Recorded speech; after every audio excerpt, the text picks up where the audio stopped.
Good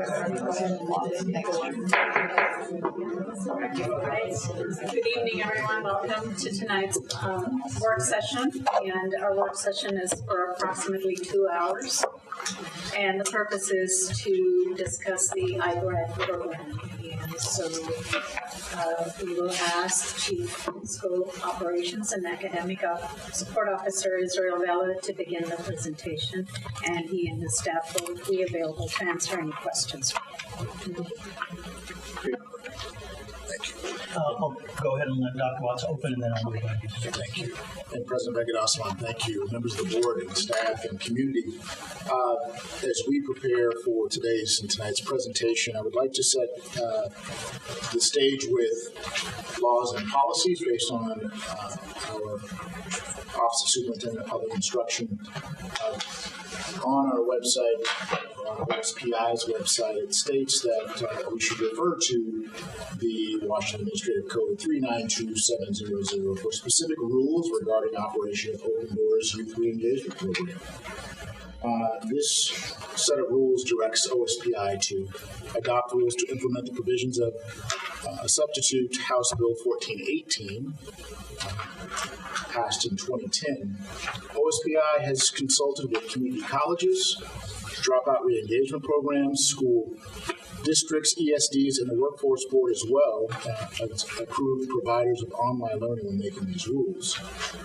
I'd like to also extend the purpose and authority of our Open Doors re-engagement programs throughout the state. The purpose of this chapter in OSPI's website is to provide a framework for a statewide dropout re-engagement system, to provide appropriate educational opportunities and access to services for students age 16 to 21 who may have dropped away or dropped out of high school or are not accumulating sufficient credits to reasonably complete a high school diploma in a public school before the age of 21.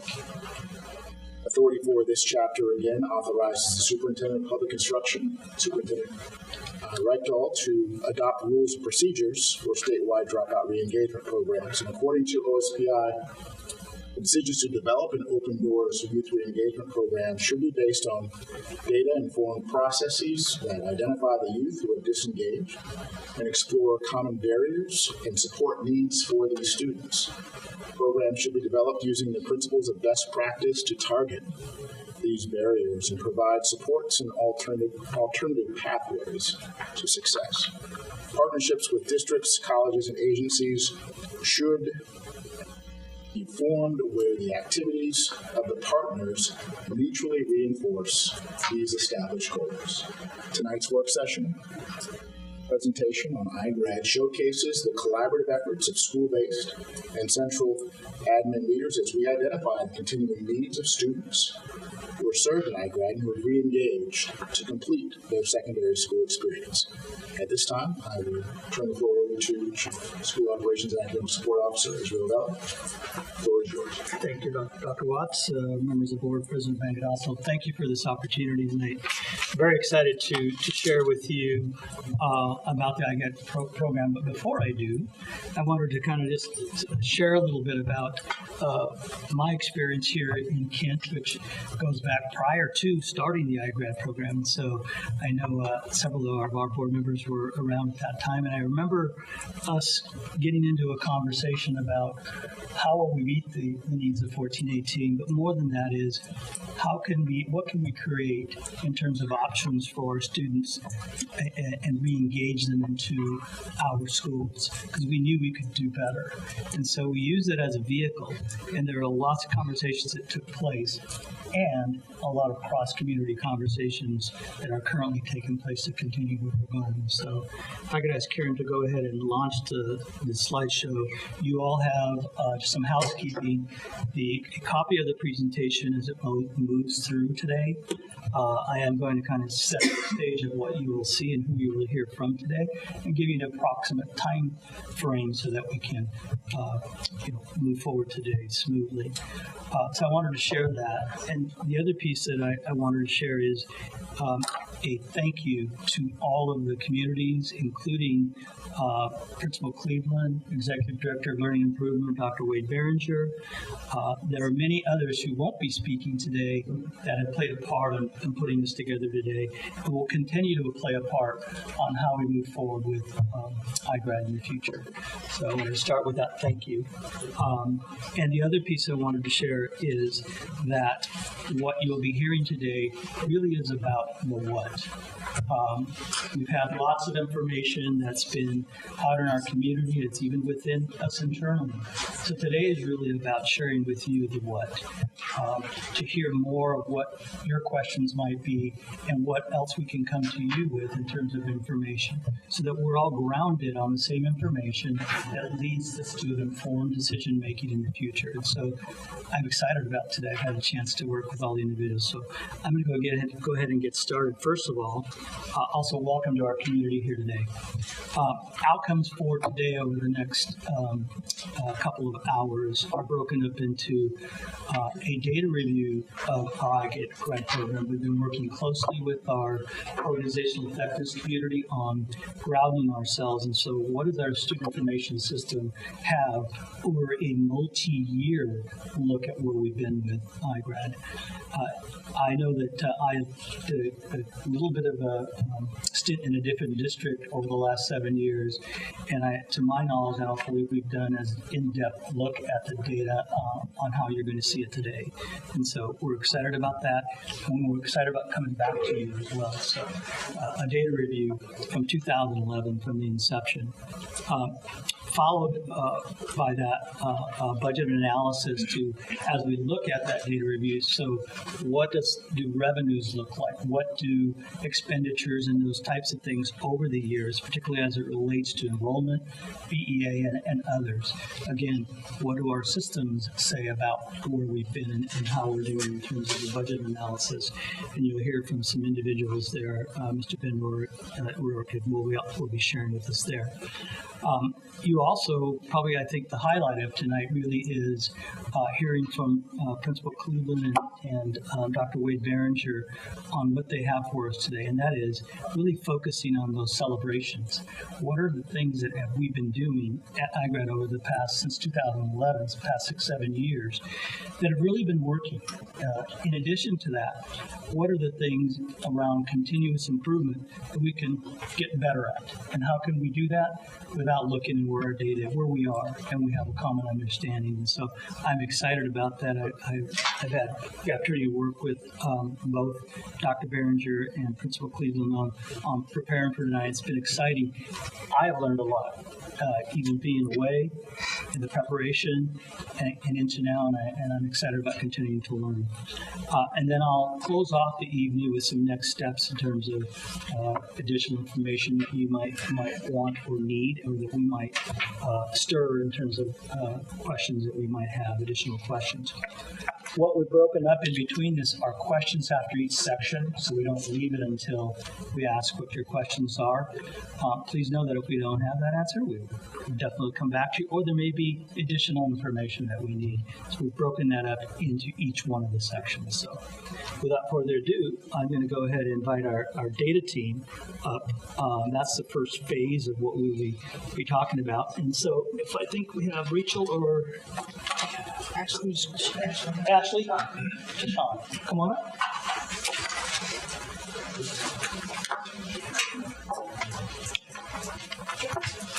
And one of you is going to be up there, or you can both be up there, one here. I've got a clicker here. All right, here you go.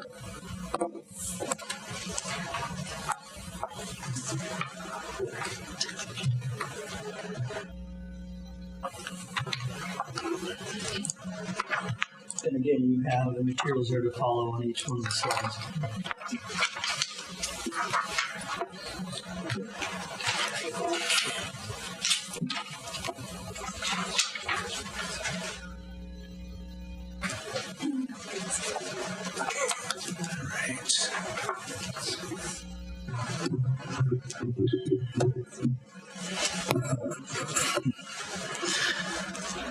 All right, thank you for this opportunity to present.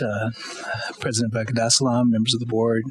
Dr. Watts. I just wanted to make sure that we walk through kind of some of these steps, because this is the first opportunity that some of you had to see not only this data, but the system.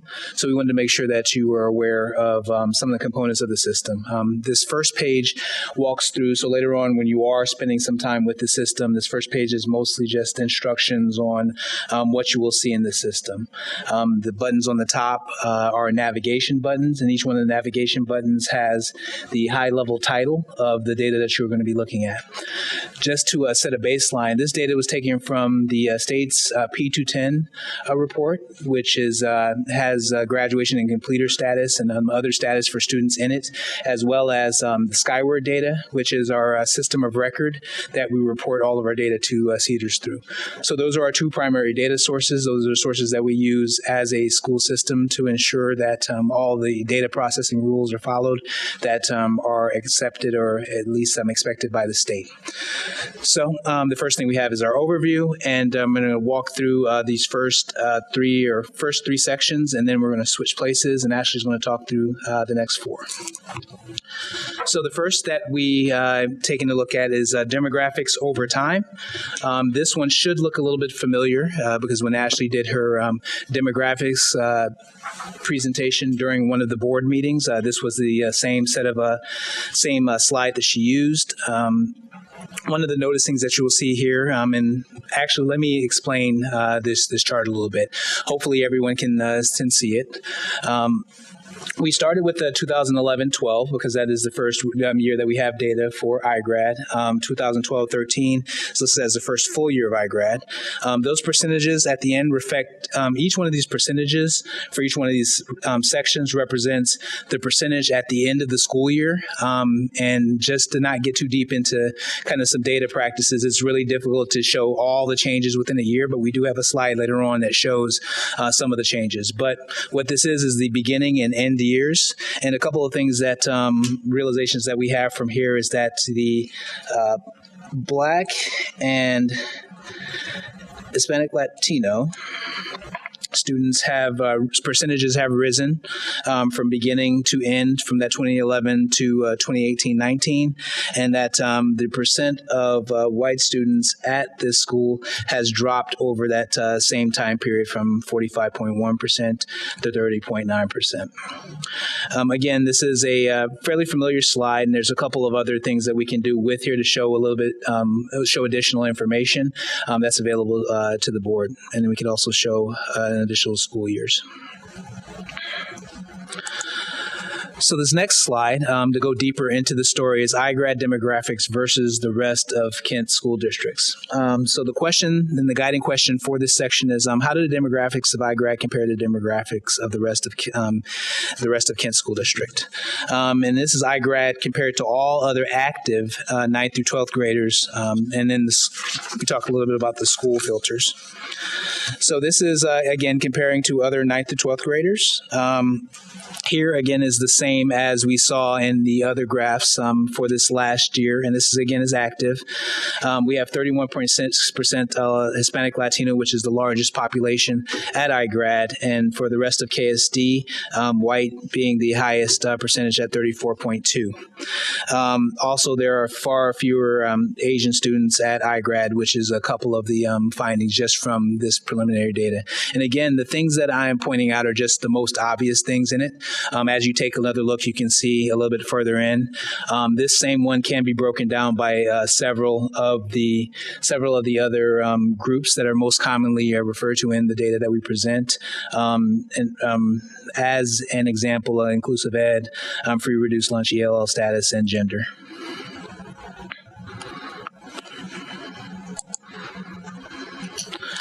So this next, the guiding questions we have for this have a lot to do with enrolled in cohort grad year. What cohort grad year basically means is that all the students who started at an individual year in their expected grad year, they're treated as a cohort, so like students.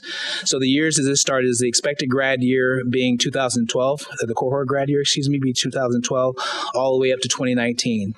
One of the things that this chart shows is that these are the total number of students who were a part of the iGrad program over the course of an entire year. So, for instance, 2015, there were 957 students enrolled during that school year, meaning that a student might have come in, left at any given time. They might have been there for a day. They might have been there for a couple of weeks, but they were in and out. And this only counts each student as an individual entity, meaning that there might have been a lot of different transactions, but the student was counted one time when they came back, regardless of how many times. This last bar, it means that the blue section is the number of students who are active currently. Gray are the number who have left the program for any one of a number of reasons. So 340 is that total number we have. On this right side, of the 340 students who are currently active, how many years do they have in enrollment in your iGrad? Meaning, how many years have they been at iGrad for those current students? And we have a couple of different numbers of 146 for the largest group, and 146 of the students have been there for 1 year. And we have 6 students who've been there during 5 years at iGrad, based on the data that we have. And what cohort grade years are our active iGrad students? This gets to age and number of students that we have currently at the program. We have, and these are numbers, you can obviously see them. The 2019 students would be considered current seniors and above, and juniors. And then we have a few of students who are a little farther out that in both directions, but considering the nature of the program, we would expect to have students in those ranges.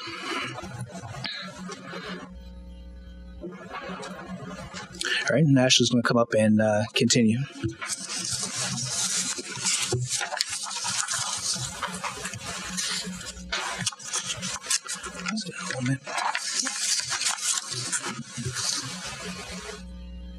Thank you. Just an additional point of clarification on this slide. When we say a student was at iGrad for 1 year or 2 years, it doesn't mean they were there for the whole year. It means they were there at some point in time during that school year. 30 days, 60 days, whatever amount. They have been there for that many school years for some amount of time. So just a clarification there. Okay. Across the top, we're at where did our iGrad students come from? So if you're following along in the display, you can see here and click along with me. This is showing of our active 9th through 12th grade students, iGrad and non-iGrad, what was the first type of school they attended in Kent. So what was their first experience with KSD? And it runs from the left being kindergarten to the right being their first experience being at an alternative program. So you see that there's a large number of our students that came to us in kindergarten. They may not have stayed here the whole time from kindergarten until now, but their first experience with KSD was in kindergarten. And you see that of our active iGrad students, it was 32.5% of them. And of our whole 9th through 12th grade population, it was 43.1%. And across both groups, more than half, their first experience with KSD was in elementary school. And then we just kind of called out that one big number there is of the current active iGrad students, 108 of them had their first KSD experience in kindergarten. So just a straightforward number there on how many there are. And then if we scroll down a little bit further here, we're kind of looking at mobility of population, and we're saying of our active high school students, how many schools did they enroll in before they got to iGrad?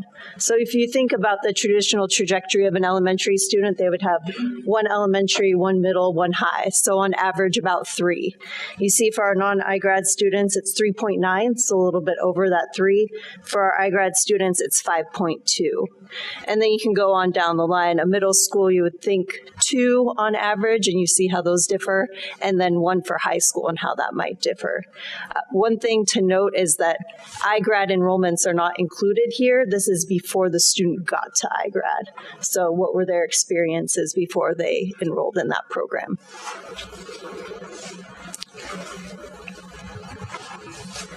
Okay. I'm going to move on to the next tab here. So this display is addressing questions of credits and credits earned and where they were earned and how many total credits students have.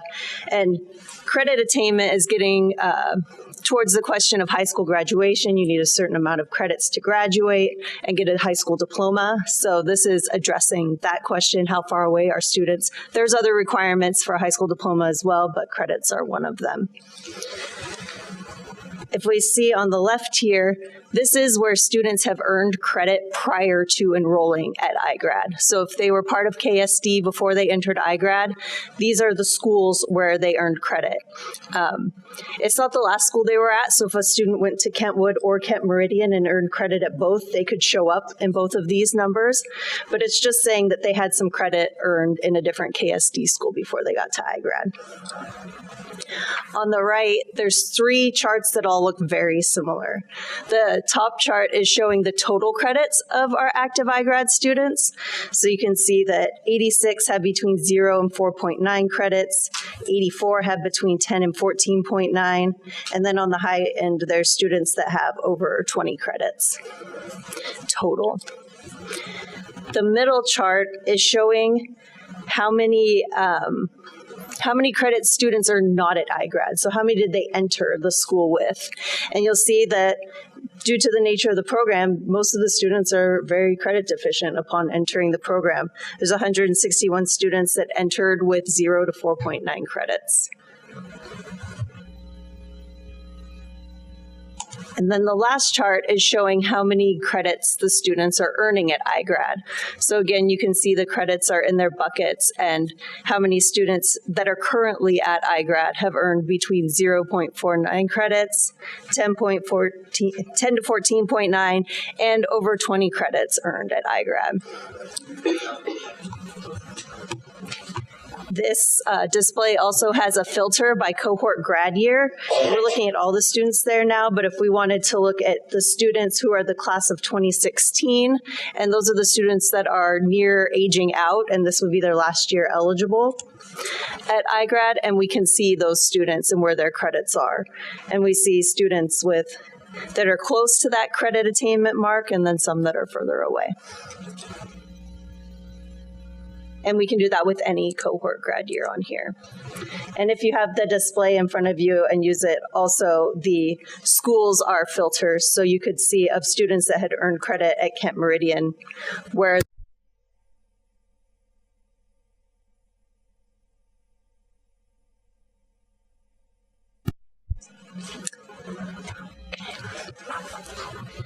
the next question here has to do with attendance. And this data comes from Skyward. There's a check-in, check-out system. Students can come in, enter their student ID. There's a timestamp for them arriving at iGrad, and then the same when they leave. So this is reflecting attendance for this school year, and this is daily, so you can see on average, there's about 62 students checking into iGrad each day. There's been a high of 81, and I won't count this one, a low of around 30. But on average, there's around 60 kids checking in each day at iGrad. And we know not all of the students attend the physical campus at iGrad, so this is a reflection of the students that are coming in and checking in. Down below that, we have how many check-ins have happened during which time of day, and then also check-out times. I hear my voice again somewhere else. So you can see that 8 a.m., 9 a.m., those are popular check-in times, and then it kind of decreases throughout the day. And then on the right, there's check-out times, and you see, if we hover over here, that there have been 929 checkouts from 199 students. So there's multiple students coming in and out, say, multiple days at 11 a.m. And then there's another peak kind of here at 2 p.m. also. So those are popular checkout times. The table below is taking that information above with check-in and check-out and putting it together so you can see when a student checked in and when they checked out, and see when the most popular check-in and check-out combinations were. Here we see that there were 307 check-ins at 8 and check-outs at 11, and that's the highest number on here. So you can kind of get a sense of when students are checking in and checking out. These next two boxes of numbers here are just to reinforce process and students checking in and checking out. There were 1,093 checkouts that were left blank, so we don't actually know how long those students were at iGrad that day. They could have been there for 30 minutes. They could have been there for 5 hours. We don't know. It's blank. So that's one piece. And then there's another piece of students that have a check-in and check-out time that's the same.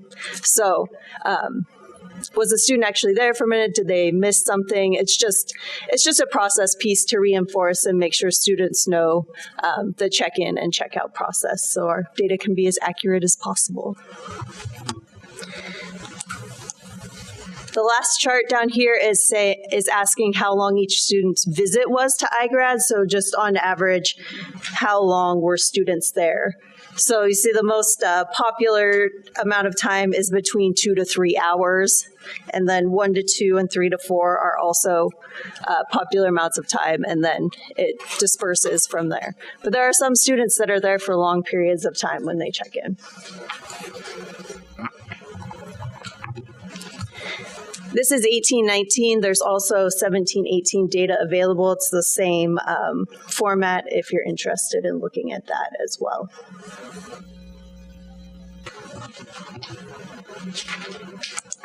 Last one here. So this is looking at students at iGrad and their completion, or what happened at the end of their time at iGrad. As Tashawn was saying, this is data from the P210, and it includes the class of 2014 and on. We know students graduated that were the class of 2013, class of 2012. That's not included here. It's not included here because of the source we were using, and OSPI just recently started reporting 6- and 7-year cohorts. So we didn't have a way to accurately pull that data from the P210 to reflect those students that graduated at a later time. And we use the P210 because it's the official state record for graduation completion. So we just wanted to be consistent there, but also acknowledge that there is data that's not captured here.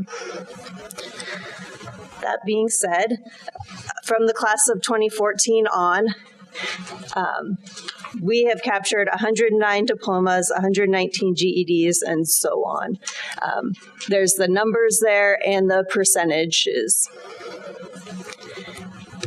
Then down below, there's the count of diplomas versus unconfirmed transfers, and that's by cohort graduation year. So 2014 means the class of 2014, class of 2015, and so on. This is including just high school diplomas on this side. It's not including GEDs. So you'll see those numbers there are only reflective of diplomas. In 2014, 43, and so on. On the right is a table with GEDs and when they were earned. So across the top here is their graduation requirement year, class of 2014, class of 2015, to the class of 2018. And then we have the year they earned their GED. So you get a sense of, was it during their 4th year? Was it during their 5th year? When did they earn it? And the older classes have had more time to pass to be able to earn that credential. So our class of 2018 was just last year. So it's not surprising that we see fewer there. Those students will be able to continue to go and complete.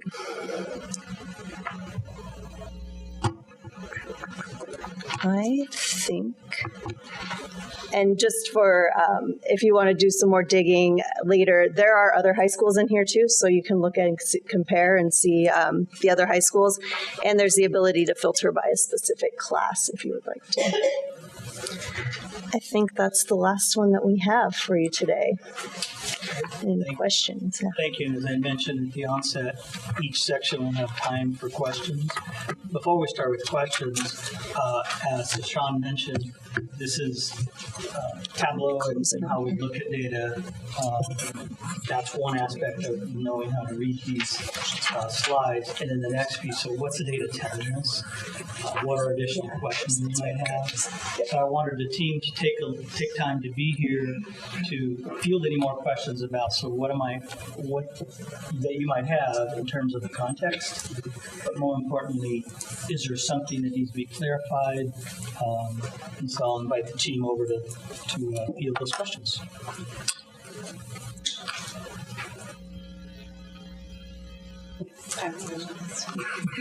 So when they're talking about credits earned at iGrad, does that include, because it seems like you were saying that there are students who start iGrad and then leave and come back. If they start and leave and come back, those credits earned in between are counted as what? Because I know you said when they come in, they're counted from a different place, but what are the ones counted in between as? Are they counted as iGrad credits? If they are not at iGrad and they were outside of the district, they would be transfer credits. And if they were at one of our other high schools, they would be attributed to that high school. So this is based on the credit earned, and it shows the location earned also. Okay. Can I ask another question around that one? So I noticed that when you were talking about what schools did students earn credits before iGrad, if you add up those numbers, those don't add up to the number of students that we currently have. So the other students, I think it added up like 200 and something. You said we have 303 active. So this is only the active students, correct, as far as credits earned before? Yeah. This is only the active students, and they'll only show up here if they were in KSD before iGrad. So there are quite a few students at iGrad who are new to the district as of this year. Okay. Yeah. So, and that looks like it, I tried to add them up really quick, so let me find that. I came up with about 282, so the other ones are then outside of the district. Yeah.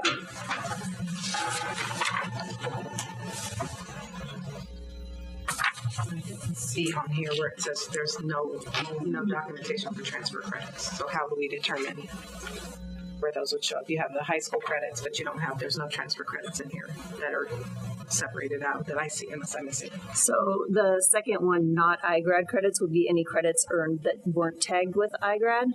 Okay. So they would be contained there. They're not separated, and then they would be included in the total number of credits earned as well. But not iGrad could also be one of the high schools you said. Yes. So there's no way to determine. Not on this one. We could. Okay. Yeah. I think that would be good information to know. With the mobility, I mean, it might be a good. I know that one of the main concerns of community students and me is that we're no longer having classes in the evening. And we don't have any data for that portion of the students who might have been attending. How many students were attending in the evening? We do have that. We just didn't present it. Okay. Yeah. And you all have access to it as well.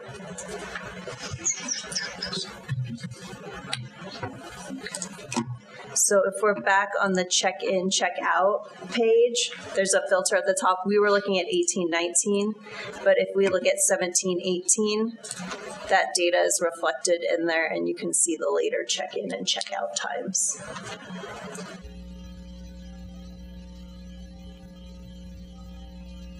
And you can see them in the, so you can see them in check-in, check-out, and in when students were both checking in and out in those combinations. Thank you.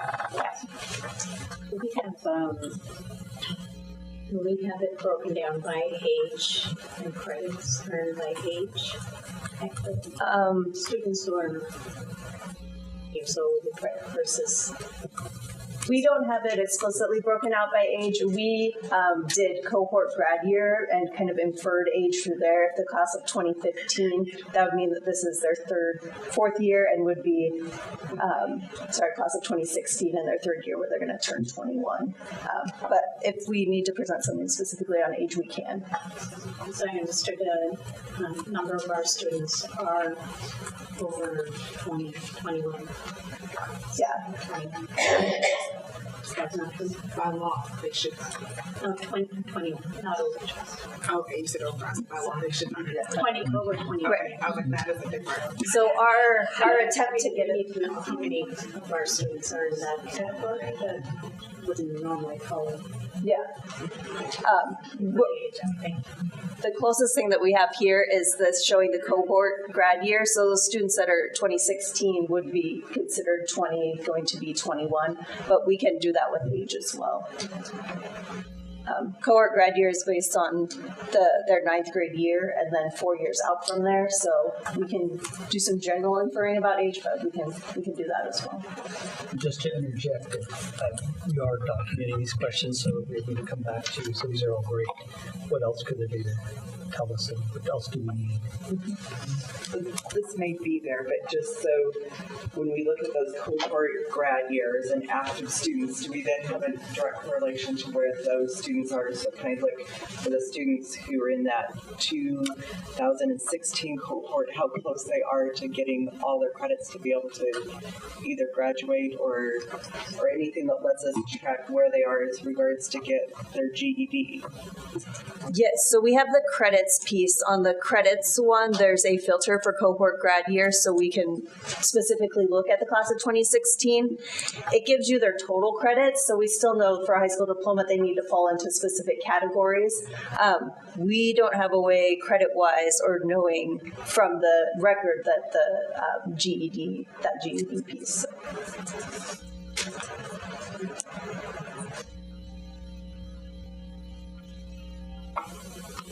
So did you say that we are not going back to 2012 and 13 because the data set is configured differently? Yeah, the state changed and started reporting those further graduation rates. We don't have them available for those classes back. The data's in Skyward. It's just not calculated quite as good, but it exists. Yeah. So if we wanted to look at how many iGrad students graduated, then you'd be able to pull that up. From a different source, yeah, out of Skyward. Just to see, Yeah. track it. I don't know what significantly might have changed since then, other than our administration. But, I think it would be important to see a trend going back before 2014.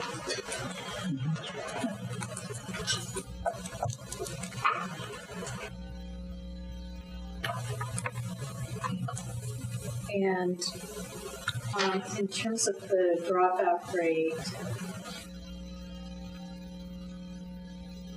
we might be getting to that. Do we know what's factored into that rate? How are we computing that dropout rate?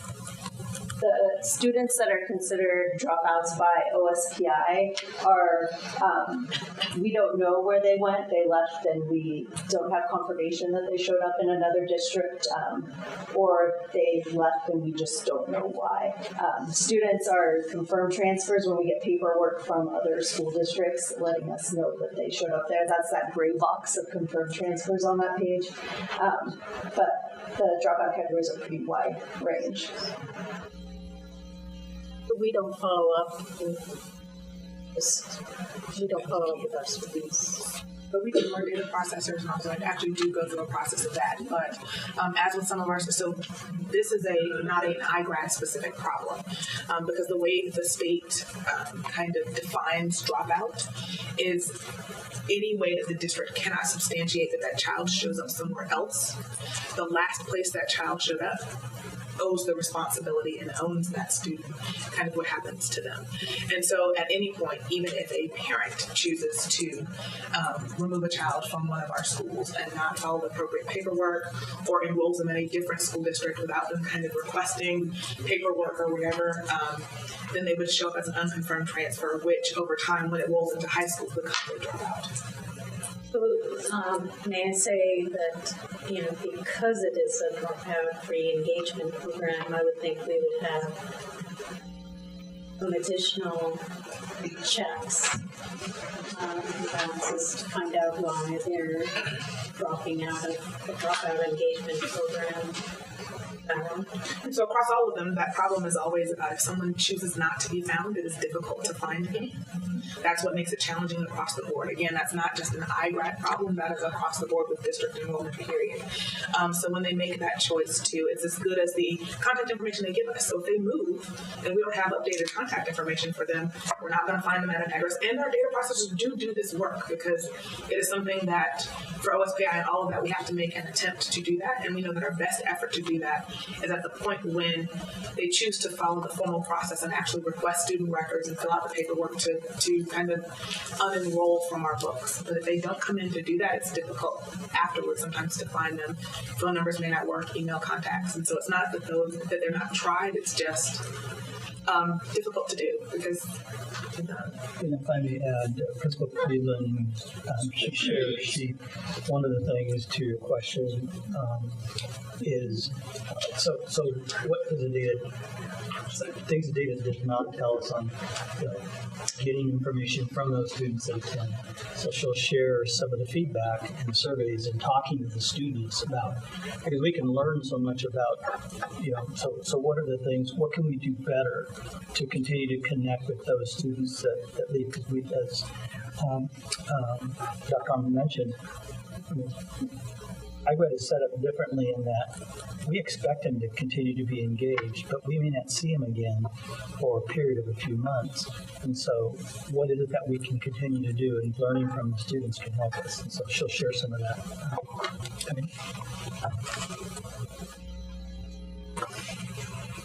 We have a few more minutes. Doesn't mean it won't be the last question. We do want to continue to get better at how we collect the data, but also display it.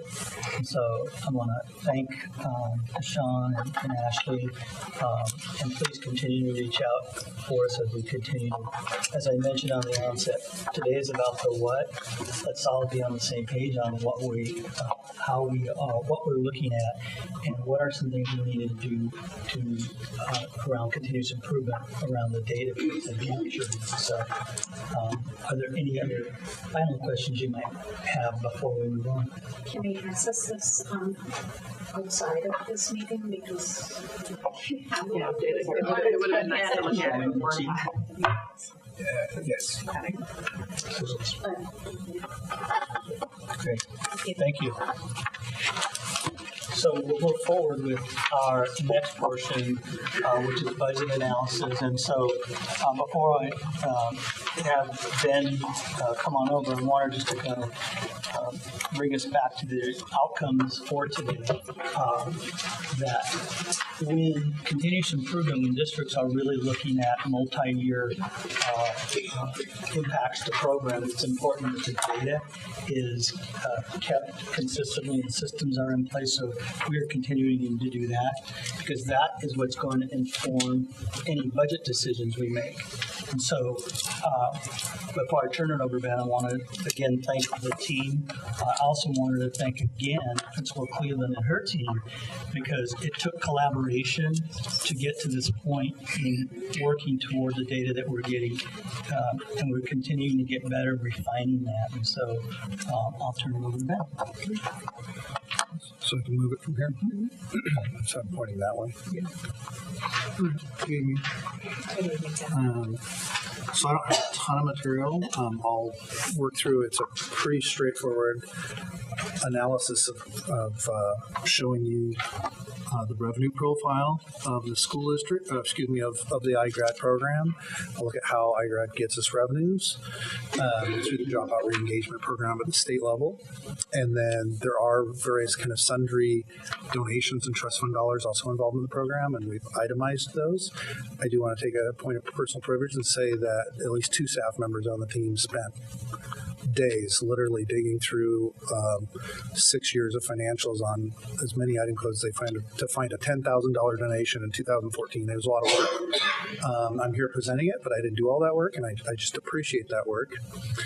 Also on the expenditure side, I can provide a general profile of the dollars being spent as well as staffing MSOC and the impact of the lease agreements.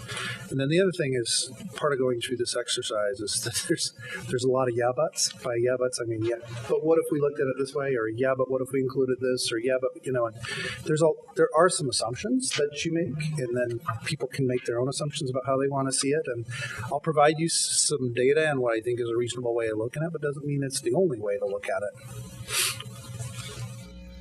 Okay. So first, the driver of enrollment in the basic education landscape, the driver of funding revenue in the basic education landscape for iGrad is enrollment. And what you should be seeing there is, starting back in 2012, going through 2017-18, the total enrollment for iGrad. Okay, you'll see in 12-13 it was 437 students, and then it is had an uptick and then a steady decline. But last year we ended at 356.35. Are you tracking where I'm? Okay. And then you're seeing that on two different lines. So you're seeing a line that says non-vocational, and you're seeing a line that says vocational. That will become relevant here in a second because those are funded at different rates. Okay. And then for 18-19 on the far side, you'll see what we budgeted. And then the very bottom, you'll see I provide a current year update, which is the 1251 report. So anybody can go on the website and just see on any given month that it's closed, kind of where we're at. And so I clipped the part that pertains to the Open Doors program. Last month we were at 338, and we're at an average. Remember, these are annual averages, so the annual average is highlighted there at 308.6. That'll change as the year goes on. Okay. All right, and then so the enrollment counts are generating per student basic education rate funding amounts. Okay. So what you're seeing there is several lines. First, I'm gonna start with the red lines there on the bottom. You see those are per student amounts for, like, just so we're referring to the same line. So you're looking at the 17-18. You see that the non-voc rate, the voc rate was 7459.3. Okay. So these are the rates, depending on whether a student is engaging in a vocationally related program or not, that are generated from the state to the district for each student FTE that participates in iGrad. Okay. Now, for some students are subject to an indirect rate because these are students who are technically served by Green River Community College. They are students of the district, and they are sent to the receiving institution of Green River. We send by, this is not a decision we make, this is by WAC, Administrative Code, 93% of that revenue to Green River. We withhold 7% of that money. Every school district does this, okay? Associated with the indirect costs for that program. Now, that only applies to students that are served in that Green River environment, okay? If they're just a regular re-engagement student in Kent School District, we've made no assumption about indirect rates, okay? So that second line, you see less than 7% only applies to those students for which it would be relevant. Okay, so that's certainly the bulk of the revenue as it pertains to iGrad or any Open Doors program for that matter. But also important to note that throughout the 6 year life of this program, there's been a variety of donations and grants that have come through earmarked for iGrad. Some of them have been general fund, and some of those have been trust fund. I show both. Okay, so the first slide shows all those pertaining to the general fund. And the second slide shows all those pertaining in trust funds. So one of the most frequently asked questions I've got recently is about the balance associated with the trust fund account, the United Way of King County donation that was in the range of $140,000. We're seeing like 75,000 of that remaining unspent. That sits in the trust fund. It hasn't vanished. It hasn't been used for any other purpose. It's just there. And so these two slides are for your reference. There's a lot of little small billings and donations, and I'm not going to go through each one. But in the grand scheme of the revenue profile for iGrad, it's a relatively small amount of the total. Okay.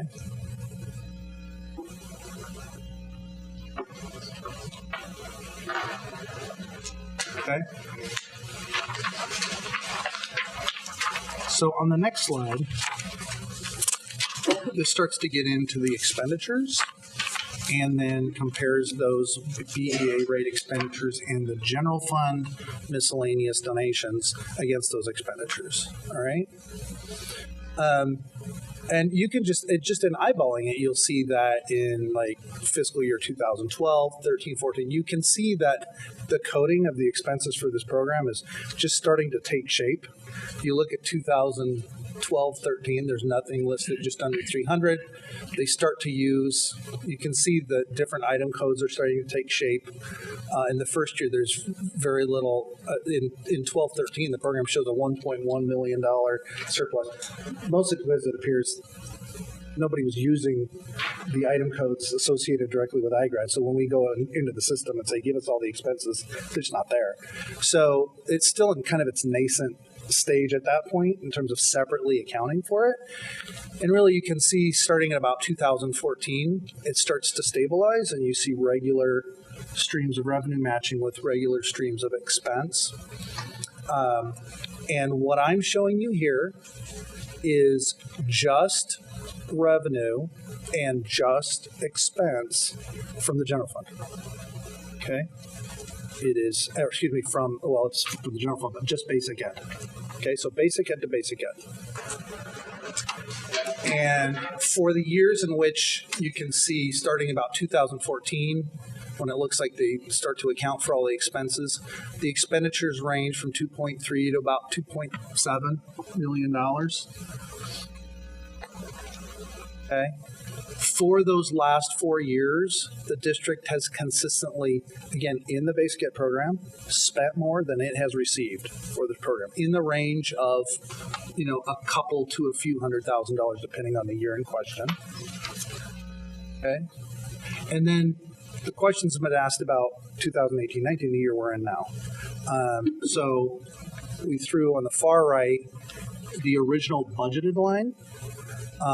So a couple things are happening here, right? The BEA rate has gone way up, right? Much of that went to salary increases, which will increase the expense, right? So we're kind of waiting to see. The numbers here are the preliminary pre-salary increase numbers. I think we'll see the full how that shakes out as we get further into the fiscal year.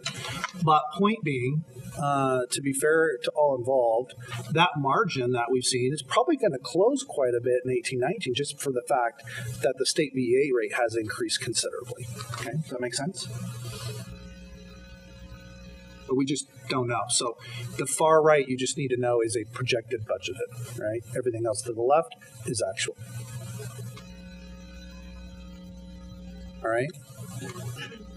So there are a lot of, I used the phrase, yeah, buts. Every time I've sat down with somebody with a spreadsheet, it's like, yeah, but what if we did it this way?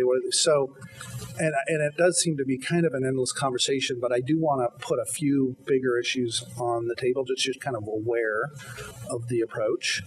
I started by saying, that these are the revenues and these are expenses in basic ed, right? There are expenses in lab, there's commensurate revenue in lab. There are expenses in special education. There are expenses in EL, right? And so part of the challenge with those categorical programs is that the amounts that are generated from those programs are not individual student level entitlements, right? So let's take special education, for example. We have students that cost hundreds of thousands of dollars. We have students that cost $500 for whatever service their IEP determines, right?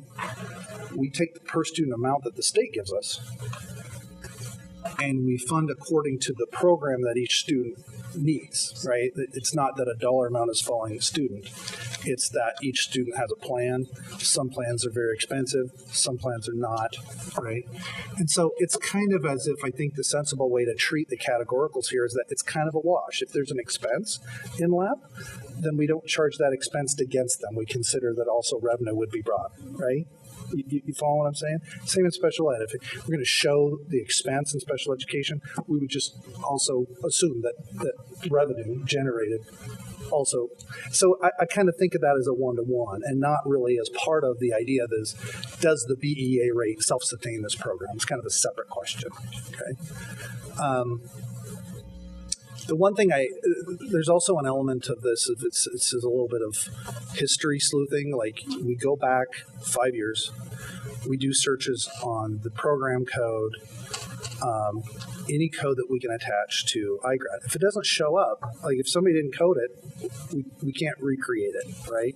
So we're showing you what the system says, with one exception, and that is that we have documentation to suggest that we received reimbursements for part of the lease from Green River Community College to the district as part of the offset of the expense of that. It doesn't show up in a vendor search of payments from the vendor code associated with the Green River Community College. I have entered the numbers that we have from old budget documents, but we have yet to actually ascertain in the accounting system that actual amount, whether we received what was actually budgeted or not. So I went ahead and kind of extended myself just a bit because I think I think the conventional wisdom in there is that has in fact happened, but it's not under the vendor code that it should be, okay? And then I think the larger thing here is that iGrad, at least insofar as how we budget, is treated as a school. We don't really do balance sheets for schools, right? Because it kind of forces you to make some kind of difficult estimations about indirect costs, like it's almost a separate entity. The costs of access to all the central office stuff and having legal coverage and all these things.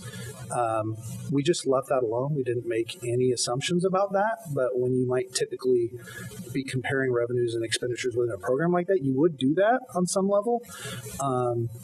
But without anything to kind of hang your hat on, we just decided to leave that alone. But you'll know that we left that alone, and you can kind of view the numbers accordingly. So I've included 4 appendices, which are really more just for reference. I thought, you might have some questions about the first couple slides. Show the enrollment, show how much money comes from each enrollment. WAC 32,700,035, which I think was the WAC that Dr. Watts started with, and WAC 392,700,165 provide a good overview of the regulatory environment for this program. I needed to know that to be able to reaffirm my own understanding of the revenue construct, but I've just provided that for you if you want to see it, and I highlighted some particular salient points. Appendix C just shows so much about what we're talking about this evening is something any citizen can pull up on the website. This particular, the amount of money we get for iGrad just comes straight out of our apportionment report. It can be downloaded from most people website, and I provided that just so people could see that we don't make these numbers up. It directly ties to what OSPI publishes about our revenue. And then finally, we also have an iGrad page in our budget book every year. and in that respect, they're treated like any other school in that sense. So that's my material. Happy to answer any questions.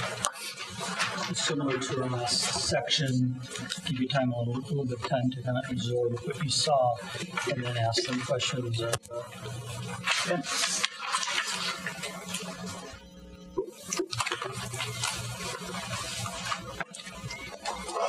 Start. On the Green River lease payments, it's been a couple of years since they pulled out, Correct. and we don't know how much they've reimbursed. Yes, we actually have. Here's what we have. We have schedules showing exactly how much the district and Green River agreed to pay for each payment going for whatever it was 2.5-3 years. But when we do a search by vendor code for Green River Community College, we don't see that.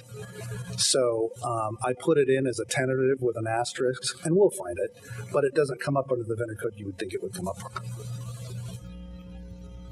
So is that considered? What is that considered? Is that considered a revenue? Yeah. So That's on this sheet here, the amount associated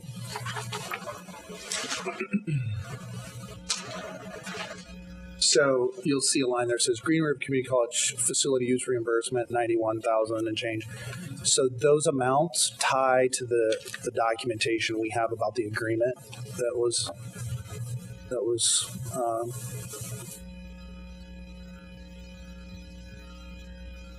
that's yearly. correct. And then that payment apparently has stopped. And is that equal payment of what we're paying? No, it was not. Yes. Do we know approximately how much the lease is per year? I do know that. It's not in this PowerPoint. I could get that to you very quickly. Yeah, it's $1,000. Yeah, I believe approximately, I think I saw that most recently, 75,000 for one side, about 85,000 for the other. As you know, we added the other side. Yeah. So that's an approximate, but we can get you So I can get you a little bit closer than that. Yeah, I think it's 212. It's approximately, because I signed off on it ironically today. I didn't sign off on it month to month is the payment that we make. And this month it was a little over $17,000 for both sides of the building. So it's one payment both. So for this school year going in, but we can give you the full breakdown of what it is. I think our annual cost, Lisa and I were back channeling here. I think it's about $250,000 a year. I was like, I just signed out this $17,000 and one was to change, but I knew. Yeah, leases year to year, correct. Dr. Harmon? Yes. So it's a full 12 months. So it's not a 10-month number. And do we currently use both sides?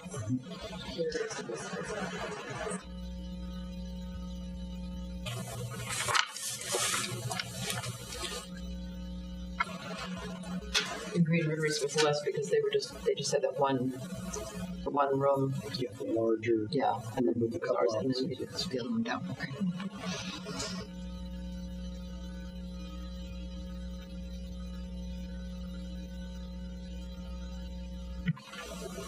Which is Karen, when we first started the program, was on that side. Right. Right. So on the trust fund, are there certain things that can and cannot be used for? And Yeah, so we found a copy of the grant MOA or the agreement that lists a series of activities. I can provide a copy of that if you would like. yeah, I'm curious as far as what our plans are for that remaining $75K and how Sure. we're going to use that and what it can be used for.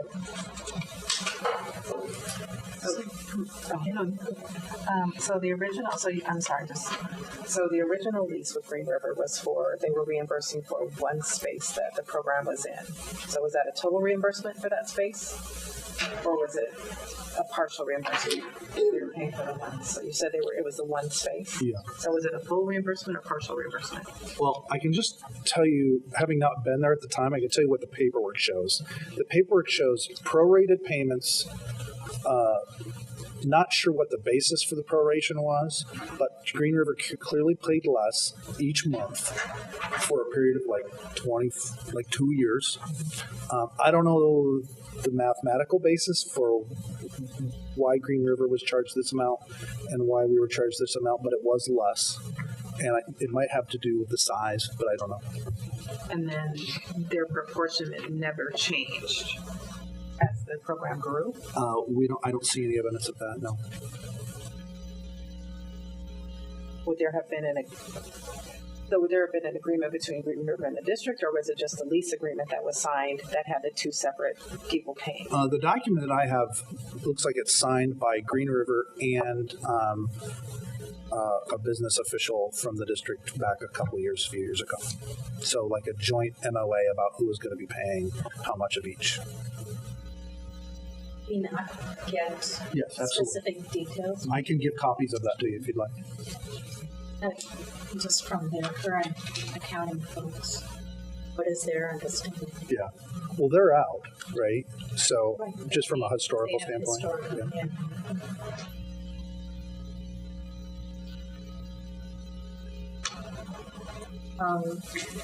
So when we are saying we're losing money, how does that process, what does that process look like with budget discussion with prospective other schools? When did they become aware, and is that communicated in a timely manner such that a building can do something like that? Sure. So I guess one of the, I would not, just from my standpoint, I'm going to choose not to use the word losing money. I'm just, because that puts a value to it that I'm not, like it just in basic ed, the expenses exceed the revenues. Like that would be true of a lot of programs, right? And so I'm just trying to take a math look at it. And yeah, and I'm not, in my community, I have not, I've had limited dealings with Principal Cleveland, mostly because Dr. Vela has been handling most of the interactions and communications on iGrad, but we have had conversations about this kind of look, she's provided some helpful feedback about parts of it, so we've gone through kind of a 2-meeting iterative process. And so, I appreciate what you said about that. Is from the onset, I think this is a part of, from a systems perspective or operational, we should be doing the best we can to code where our dollars are going, to keep a very good look, to share with you, the board, on how we're doing. And if there's something that we need to shore up, we need to code it, and that's the thing that's been mentioned. Now we're starting to, you saw that in part of the data, so that we can see, so how are we doing from an expenditure side, so that we can make those decisions, as I mentioned before, about what's going well, and what do we need to continue to support, and what are things we need to shift. So all of this is, as I mentioned, this is the what else do we need, and then where do we go from here? I just wanted to kind of, I don't know the way to kind of address and answer your question. So I think the thing that a little bit kind of unfairly disadvantages iGrad in this conversation is that they have expenses that traditional schools don't have, that are attributed to them, that are beyond their control. So for example, traditional schools don't lease a space as overhead that's attributed to an expenditure, and that is something that comes as a direct expenditure of just the model that we've incorporated as a district for iGrad. And so I agree with Ben to say that it is theirs and losing money, but it's something that the staff could do something about. I'm not sure it's their responsibility or onus in that way to have that burden, but it is an expense that is not on or considered for other schools. And so I just wanted to state that as we think about this and the expenses, it is a little bit different. And so it's not, I just want to put that out there that it's not theirs too. And that goes a little bit with what I was going to ask. So are there things that are different, or we know there's things that are different about this school that would contribute to that fact? So obviously the lease is one of those, right? Are there other ones besides the lease that attribute to having to the higher basic ed dollars? So, Like kind of unique qualities of this program. Unique qualities besides just the lease that contribute to that. So staff. Staffing is because it's longer. Well, and when this program was developed, it was staffed to the program model. And at that time in 2012, 2013, you're looking at enrollment of around 437. As the years have gone on, we've needed to look at the staffing based on the enrollment. And so in the last year or 2 years, there have been adjustments to the staffing as well. And I know when the program first opened, we had quite a bit of a push from the district level as far as reaching out to our students that may have dropped out, or students that did drop out, to bring them into the program. And I mean, there was an extensive push, especially the first couple of years.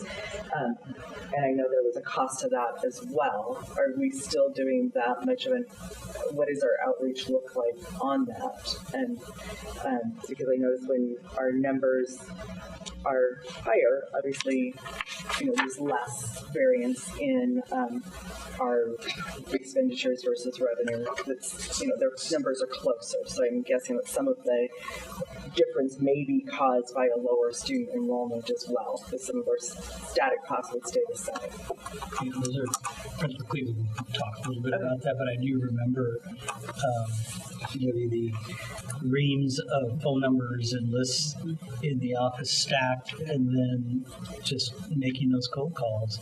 And so, yes, there was a lot that was done from a historical perspective, and then there's a lot that's been done. I think Principal Cleveland has done yeoman's work in keeping this program going, and I think part of tonight is about the what, as I mentioned before, and how can we continue to meet the needs of our students. And to answer a question you had earlier about what other things attribute different, this is not a traditional school, and she'll talk about later this evening about how the students attend throughout the whole year. Yes, we may be funding it because we need a model to be able to do that. Are there things we can do differently around that based on what our data tell us and when we see our kids most? And so that's part of the data we had earlier. So I think in the spirit of continuous improvement, we continue to look at this data to inform more decisions. I would speculate that one more in an effort to do right by students and because of the options. I think one of our expenses is similar to that kind of pass-through. So when we pass off the student to Green River as a partner in this work, those dollars go through too. And so in maximizing enrollment and all of that, again, having more student bodies there maximizes the dollars that are available for use to support all students, not just a one-to-one. But when they go to Green River or to another partner, those dollars follow them directly. And so that's less revenue that's even available to serve all. So that's something to consider as well. Not that it's not the right decision for students or we should change that behavior, it's just something to consider. And when you talk about what is kind of that mitigating factor in the revenue to expenditure relationship. And you've heard me also say in the past on how do we leverage those other categorical dollars for the needs of our students. That's where the data becomes really important in terms of funding and how we get our dollars from, say, LAP, for example, or title. And so that's where the data comes in, so that we're able to then claim some of those expenditures from the categorical portion. So and this one I think crosses over between data and revenue as well. So do we have any idea? I think there was 200 and something students that started maybe at the beginning of the year. Aren't there any more? Do we know how many of those students chose not to come because of the change of hours and what impact that's maybe had? Or is there a way we might be able to find out some of that information of what impact that's had on revenues as well? We can investigate that. I don't think there's a no, but I think that's something we can. Thank you. about 5 more minutes designated to this portion. I'm going to give Principal Cleveland and Dr. Behringer their full time. But if you have any other questions, please feel free, or other data that you might want to see. Again, please also share with us, and the link, as Deshaun mentioned, we will have continue sharing. So that I'll just go back to the 75,000 that's in the trust fund. It looks like if that's spent, that's not going to be replaced. I mean, it's looking like we're getting fewer dollars from the people, the groups have been giving it. So the biggest one was United Way. I might be able to diffuse some anxiety to just say publicly, like, I think people are thinking we're going to go spend this money on something. Yeah. We're not. The money's there for the use of the program. Right. So I think there was some concern or confusion that we were going to, the money is there in a trust fund. It's sitting there, and it's for the use of the program. Yeah. Well, I guess what I'm getting at is if we use it, not going to be sustainable. Right. It's a one-time deal. That's right. That's right. And I think that really speaks. And so on part of the next steps, continued partnerships. Principal Cleveland has a portion of that. What partnerships have garnered for us thus far over the years, and what is it we could do moving forward with those partnerships and additional partnerships? So I know Dr. Watts and I and Principal Cleveland met with Representative Orwell, talking about ideas and meeting the needs of kids. So I think we keep pressing to continue our partnerships that include additional funding. So.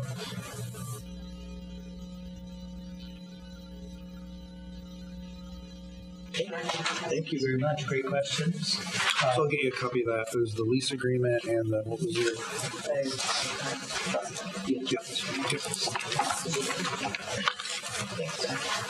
So I'd like to now invite Principal Cleveland and Dr. Behringer up to our work session.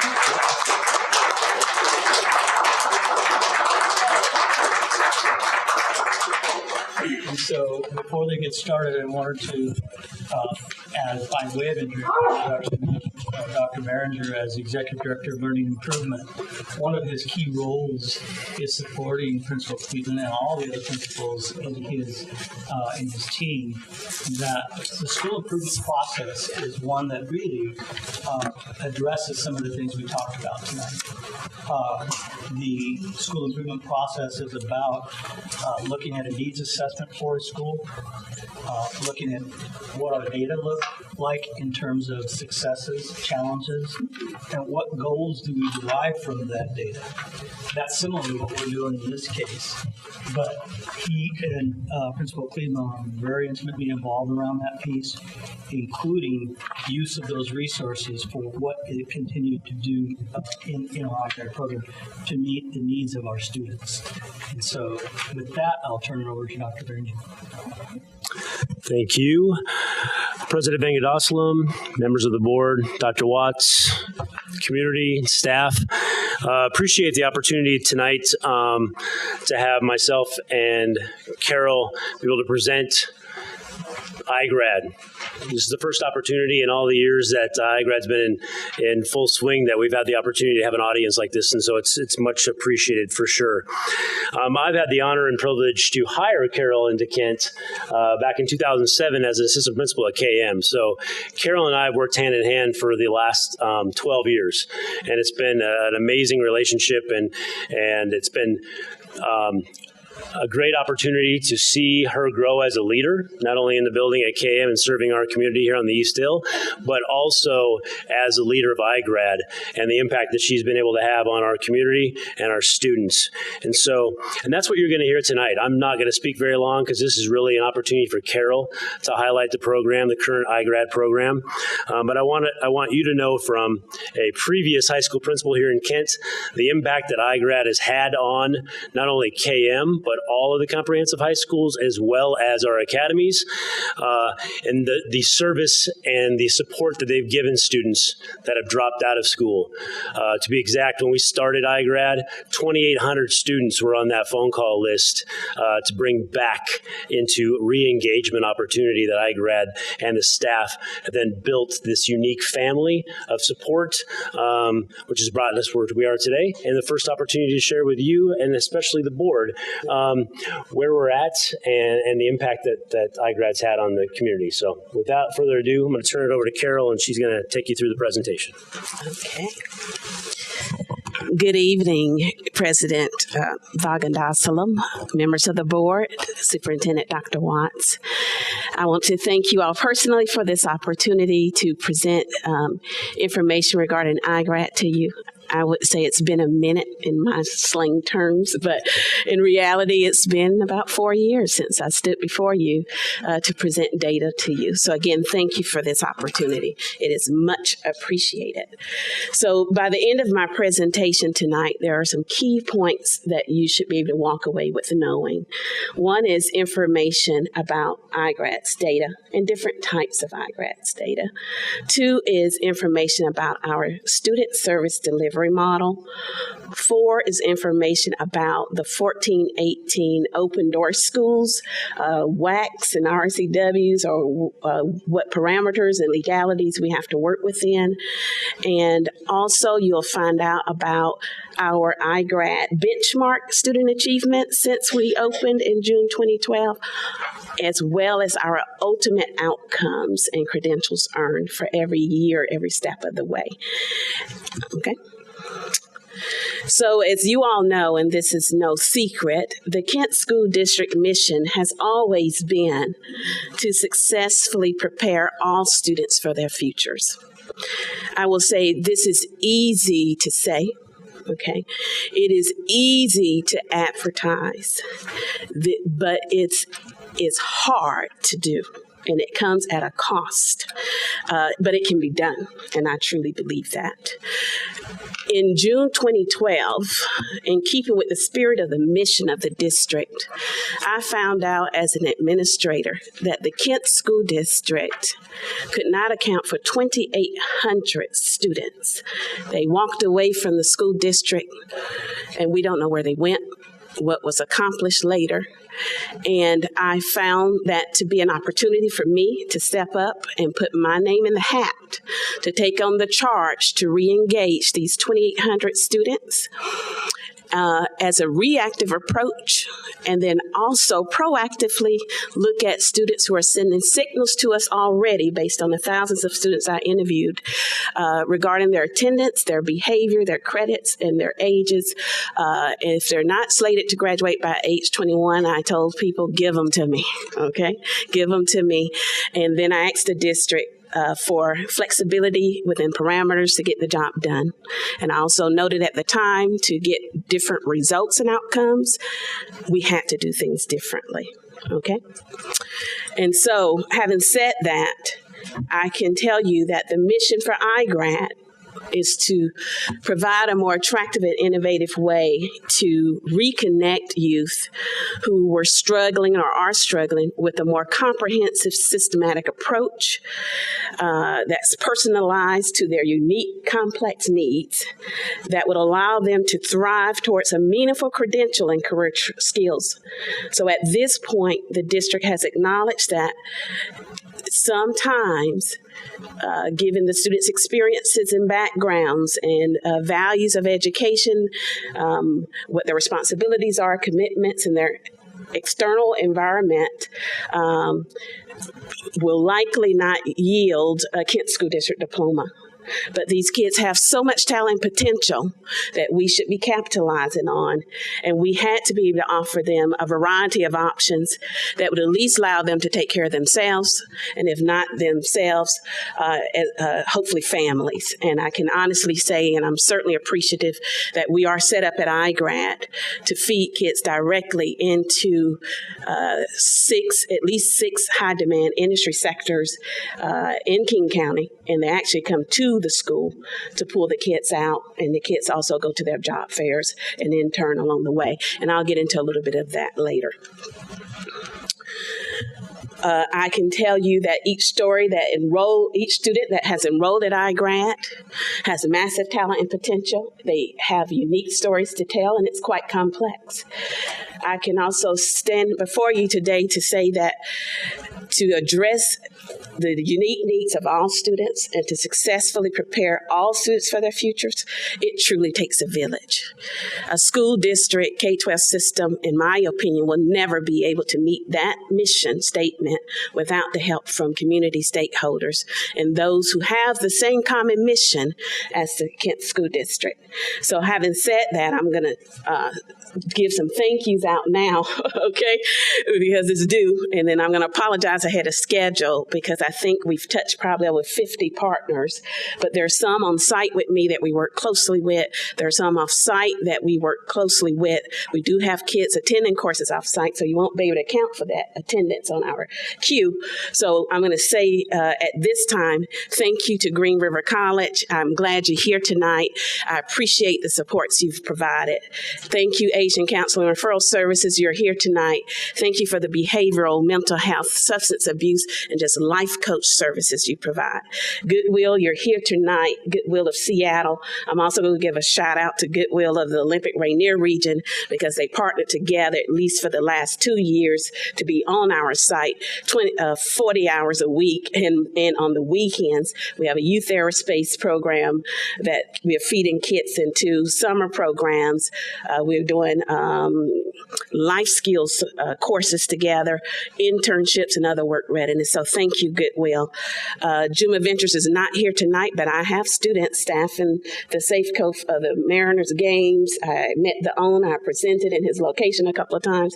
They've hired students and partnered. So having said that, Juma Ventures for the kids who are working in Seattle, making $16 an hour, doing the Husky Stadium games and stuff. Thank you, Juma. We work closely with them. Seattle Education Access, if you're in the crowd or not, they've been with us for over 5.5 years. They're our post-secondary transitional specialists. They are there to make sure kids transition successfully to our Green River partners because they're at Green River as well as to any other two-year college in the state. And then I'm going to thank King County of Employment Educational Resources. They're on our site 3 days a week to make sure that those kids we have that need to work and contribute to their family, including their own, because some of them are parents and have kids, that they have an educationally friendly job so they're not forced to decide whether they're going to get their education on or they're going to work. In addition, as you all know, King County Public Health is near us. They come over and they take care of family planning, making sure that students who are parenting, they can follow the kids up to age 2. They can handle the health care, and in some cases, ORCA card needs.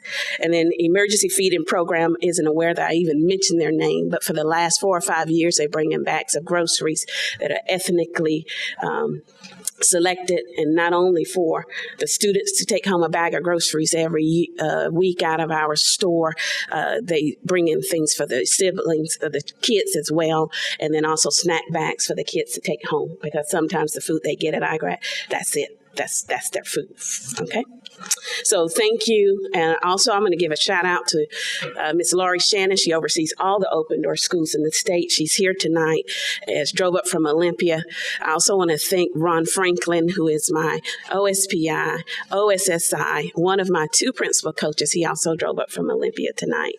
So thank you. And by the way, check this as a box for one of my duties to inform the public or include the public in iGrad State. I had to throw that in. And then finally, I'm going to say United Way. I haven't had conversation with them for a while. I did invite them tonight. United Way, and I'm just going to do the real conversation with you. In some cases over the years, have indirectly and directly pumped in over $700,000 a year. They do pay partners to be on my site. It doesn't move through the Kent School District. And then there's some money that moves through the Kent School District, but we could not have done this work without their financial and in-kind supports and understanding. And we do share common missions to reduce the dropout rates, juvenile justice recidivism, and such. So thank you, United Way. You're not here. You're my family. And And thank you. Okay. So moving on, we have a model. And so open door schools are allowed to create different types of models. They're allowed to partner with different types of technical colleges, community colleges, educational service districts, a bunch of different districts in a consortium. But here is the model that the Kent School District has implemented. And then I just put some little icing on the cake in some of the areas as we can. And so what you should know is that Green River and the Kent School District have to school together. We have a school code. Green River has 2 school entity codes within them. And what you'll see is they offer GED prep classes, okay? They also offer the state diploma. They offer industry and college certifications. And I'll speak on this a little later. They also offer 2-year degrees. In the Kent School District realm, we offer also GED prep classes, okay? We also offer the Kent School District Diploma, which is good for a 4-year college entry. And then we sidebar with other partners, whether it be businesses and colleges, to offer industry certificates. And then there's more certificates that kids earn, but I cannot, in accordance with the laws right now, account for them on the books, but they exist. And so this is a model we have. And so having said that, we are part high school, part college. Grades 9 through 14, we serve kids 16 to 21. They got to be 16 by September 1st. That means they should be juniors in high school. We don't touch kids until they've had 2 years of access to a high school or alternative school, and there's a need to touch them because they're not graduating by age 21 for whatever reason, and I'll get into that later. We are a second plus chance for getting the needs of the whole child met, and in some cases we're the 3rd, 4th, 5th, 6th, 7th chance for the kid, and you'll hear a story from a kid, an essay that he wrote to iGrad. Also, we're a choice school with restrictive state eligibility requirements. The state gives us a mathematical formula to determine a student's success rate for course completion. And then they tell us, look at the kid's cohort year, and here is the percent you're looking for. If the kid doesn't fall within those boundaries, that's not your target kid unless they never arrive to high school, and you'll see where a kid that happened. And so basically those are some of the requirements, and I'll get into that later.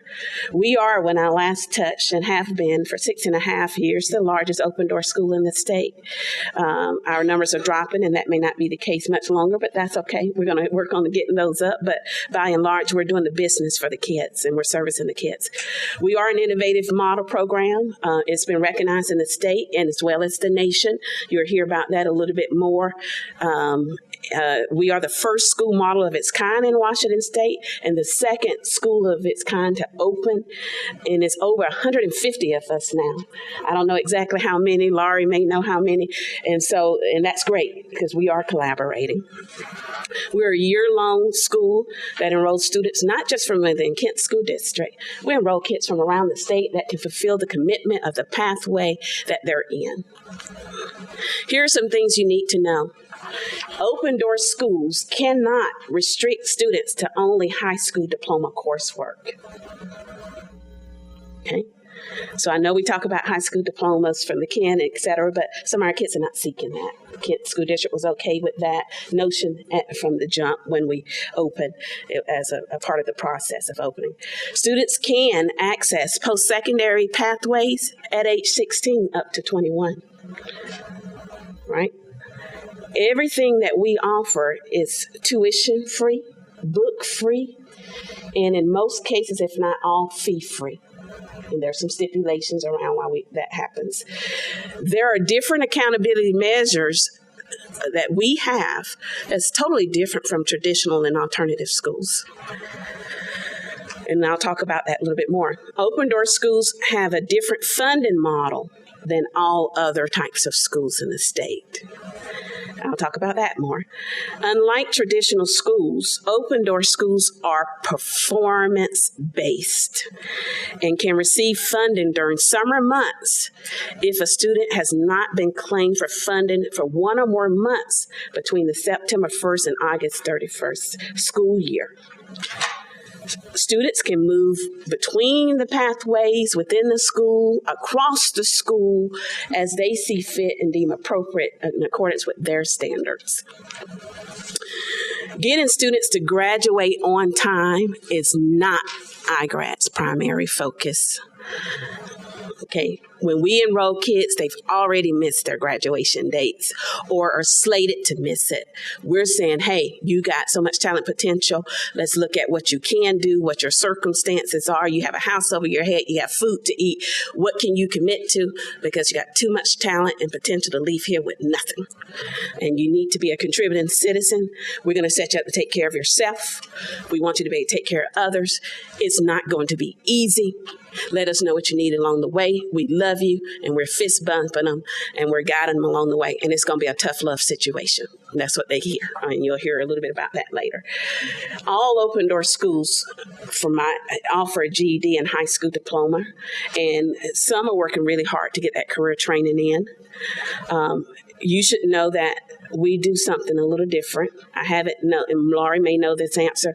I don't know if there's another open door school in the state that offer 2-year degrees. That's one above what the state Acts was, and so I'm thankful that Green River was able to pull that off for us. Student attendance and withdrawal requirements are different. We don't ever have to withdraw a kid who comes through our doors unless they have reached the age of 21 by September 1st. Someone has called and requested records and confirmed their presence, that they're going to that school. Or the student did not meet the school's academic or behavioral expectations. Outside of that, those kids can remain on our books forever. I decided as a principal to withdraw any student didn't see the whites of their eyes in the seats in my building in a particular month. And I'll talk about that because we have extensive outreach. Also, the state bylaw requires a 2 hours physical face-to-face presence per month. So if a kid misses that, there will be no funding reimbursement in the FTE. Money's coming in for that kid. That's an $813 loss for any course 100 and below. And if it's 100 and above, it's more than that. It's $905 loss, right, a month. Okay. So in addition, the state says, as it relates to attendance, if you had more than 3 school days in a week and that kid didn't come to those doors, you have to have proof that you've done outreach in a meaningful way. And if you cannot, don't ask the state to reimburse those FTE dollars at the end of each month. So performance-based means those monies are coming in because the kids are performing. And so I'll get into some other things later. Students have specific state-defined indicators of academic success benchmarks that they must strive to meet within a 3-month period continually. Every 3rd month, the state acts. Have a kid, we know these kids are in for the long haul. You'll see later the demographics. When we get them, they're so deficient, they're not going to walk out with a diploma in 6 months, right?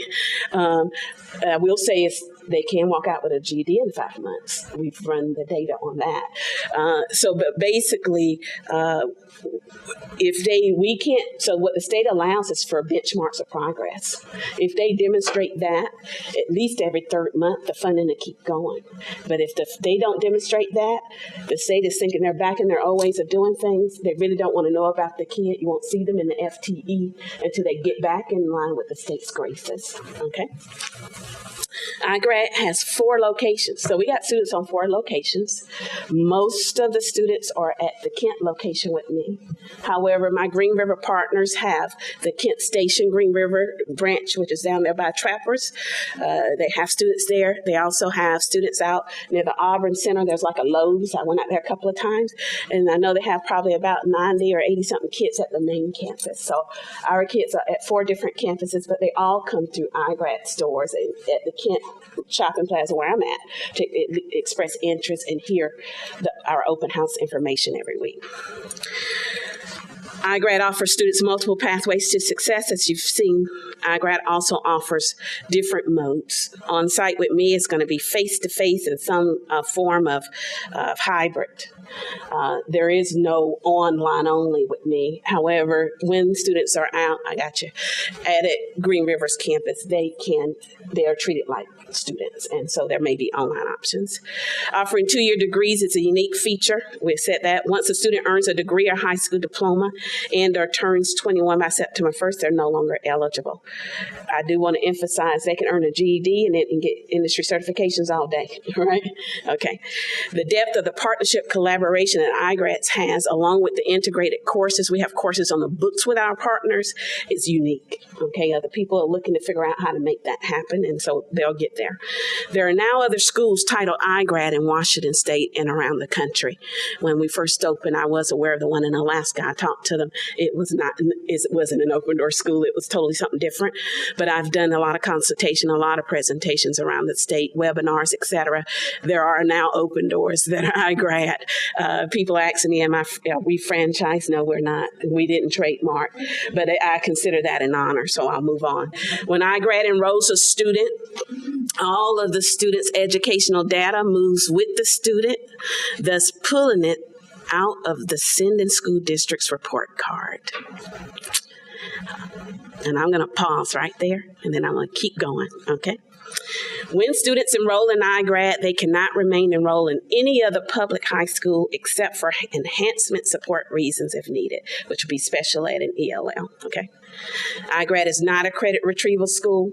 It is not we want kids for the long haul, right? We're going to take them all the way out to life. I was strategic in selecting partners that can serve kids until adulthood, 29 years old, so it would be a great transition. We're not an alternative school, and we're not a traditional school. Some reasons why students leave the traditional high schools and iGrad once they get there. They lack social supports, role models, emotional support, meaningful college and career planning options. They have life events and circumstances happening. There are school systems, although well-intended, school system policies and procedures that don't serve kids well. We have curriculum where kids can't see it as the practicality in learning it, and they can't see themselves in it. They don't know the relevancy of it. There are some family responsibilities. Some of them have 1, 2, 3, and 4 kids. Some are homeless. Some are working 2 and 3 jobs. Most of our kids are 18 or older. You'll see they're adults. Okay, and then some again has parenting responsibilities.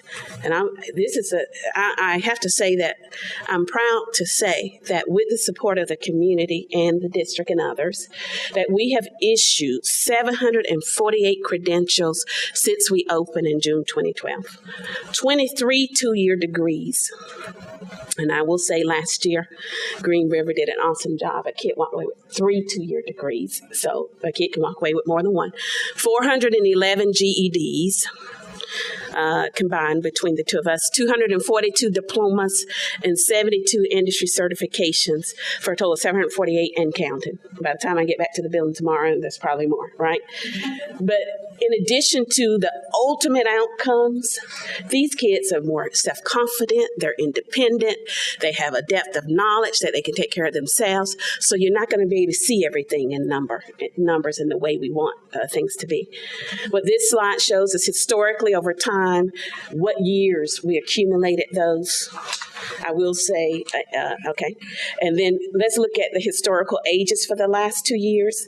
As you can see, we have mostly 18 to 21-year-olds, but we're getting younger because the state's mathematical formula allows us to, we're stacking up on 16 and 17-year-olds.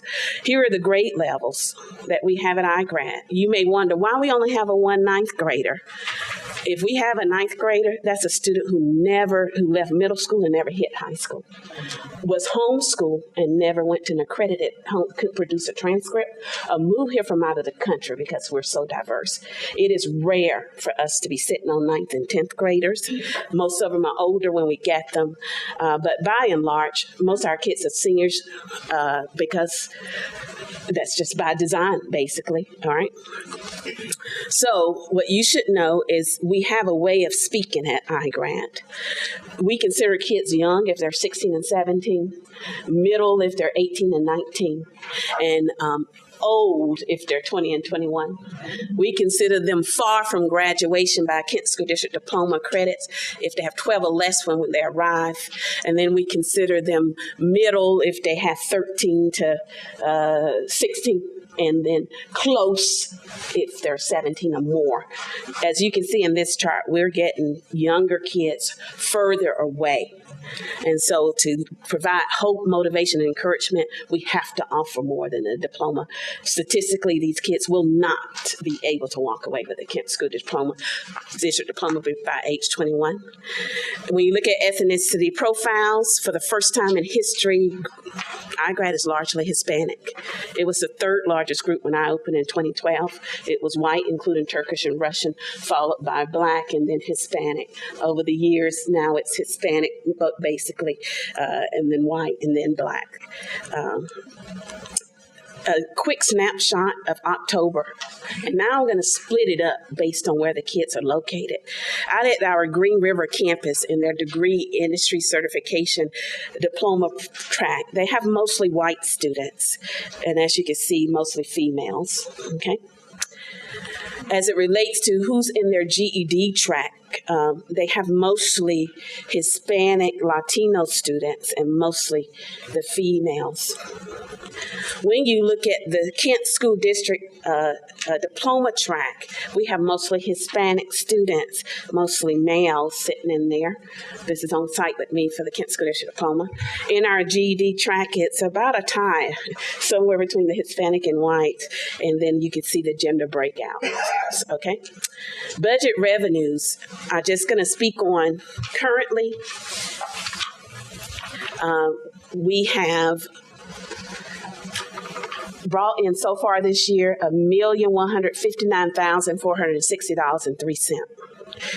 In the Kent School District pathways, where there's no indirect charges because we're part of the district gets to keep $735,415.75. Green River pathways have brought in $424,000.44.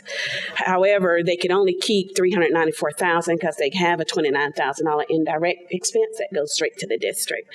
The BEA rates at the dollar is broken up by the month. It is true that the BEA for 100 level classes and below is $8,100 something. We rarely collect the full BEA, right? Because we're performance based. We're working on it, so that's that piece. I also want to note that there are a number of grants that have come through the door to help leverage resources, and I'll get into that later. What the KSD pathways do well, the kids who are on site with me, they were polled. I'm going to let you read through this, but I'm only going to emphasize about 3 things. This is what the kids like about the Kent School District pathways. But the flexibility instructional hours are now #1 priority. They loved it when we were 12 hours a day. Now that we're 7 hours a day, some kids can't attend. So we do have a drop, about 20 to 30 kids a month. They want 12 hours back, right? They're saying we don't understand their dynamics and their life and them having to work. And if you're really about all kids, give them the hours back is what they're saying. Flexible grade level progression. We're acknowledging we don't need to force all kids, regardless of their background and experiences, into one grade level for a defined period of time. We know what we want kids to know and be able to do. Once they show it, they can move on.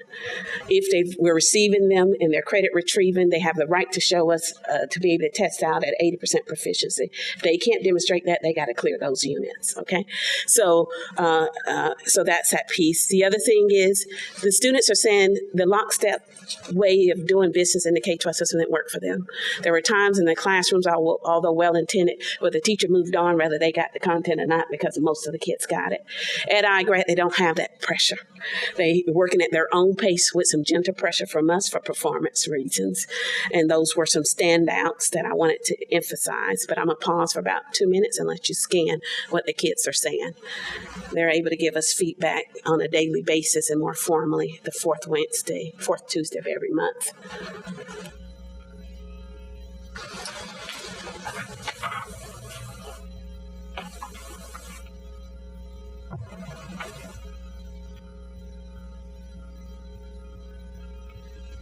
Okay. Unique pathway challenges.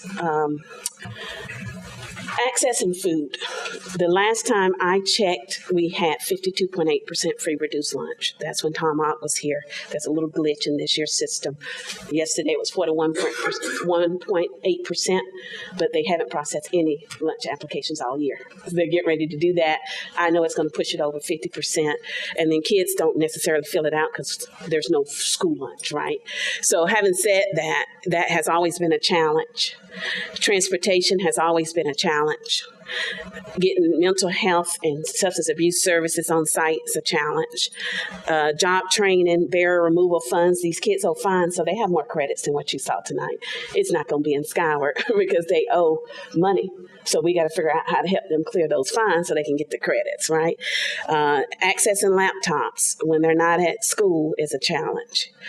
Accessing post-secondary transitional supports is somewhat a challenge, not as large because I'm attached to a college.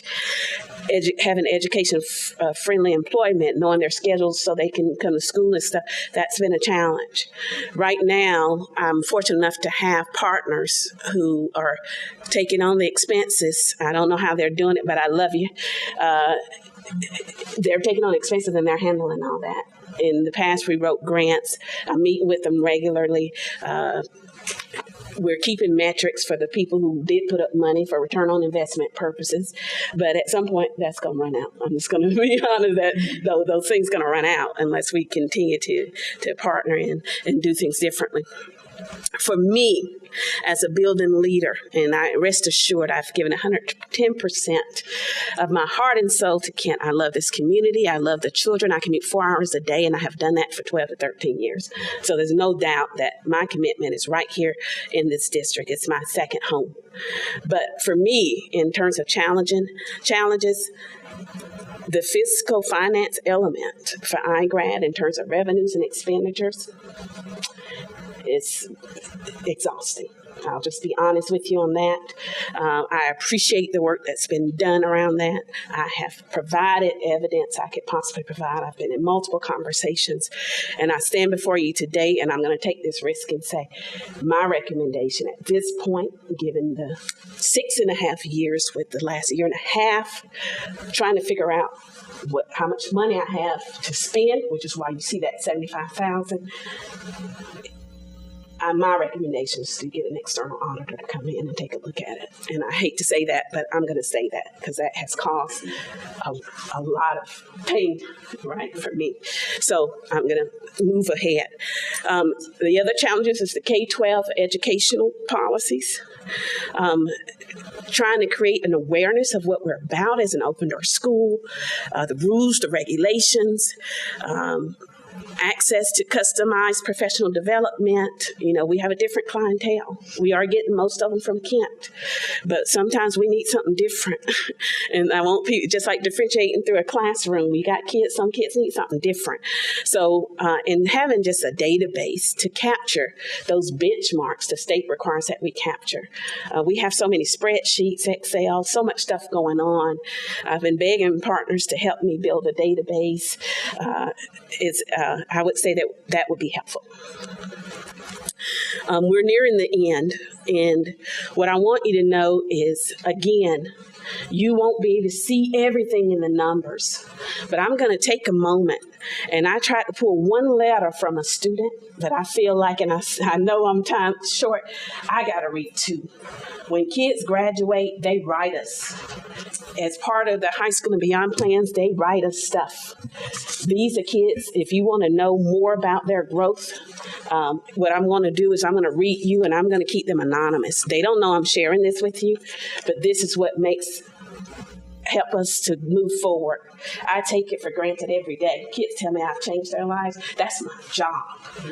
And when I read these letters, if I'm having a down day, this is where it is. And so what I'm going to do is take the time to show you what numbers can't show you. Here's an essay that was written to iGrad. It says, "My high school journey. An adventure is not about the destination, but the journey. These past 2 years have been a roller coaster of emotion and work. I'm Derek, a rebellious, rough around the edges punk who just can't seem to catch a break. Failing to graduate with my class is one of my greatest failures in life. I lost hope only to find it once again within an angelic organization known as iGrad. This is the full story on the climb, failure, and eventually redemption of my high school diploma. From an early age, I was a high-energy child. My dad would always say that if I turned and smirked at him, he would only have 2 seconds to get me before I bolted off at full speed like a rocket. The outdoors was my playground, and I adored nature and exploring more than anything else. When it came to school, I was an average student. Other than my issues with reading, I was retaining information well. All my schooling went swell, all until I attended middle school and then eventually high school. It felt as if my world was flipped upside down. Suddenly, both of my parents were working full-time jobs with conflicting schedules to mine. Class load got crazier, teachers' expectations raised, and in general, I started feeling lonely. But I pushed through to ultimately reach my goal of graduating. Soon graduated middle school. Soon before I knew it, I was a junior with 2 years left in high school, and I couldn't have felt happier at this point. Though in hindsight, I was only happy because I was ignorant. Senioritis was always talked about, but no one ever talked about junioritis. This familiar feeling of being burnt out grew stronger and stronger as September lagged on. Frustrated and bored, I looked for outlets to fill my time. Soon stealing, drugs and alcohol took its place. I lost close friends, multiple different relationships, money, and most importantly, I was dwindling away at my already shattered sanity. Days blended together and everything became a haze.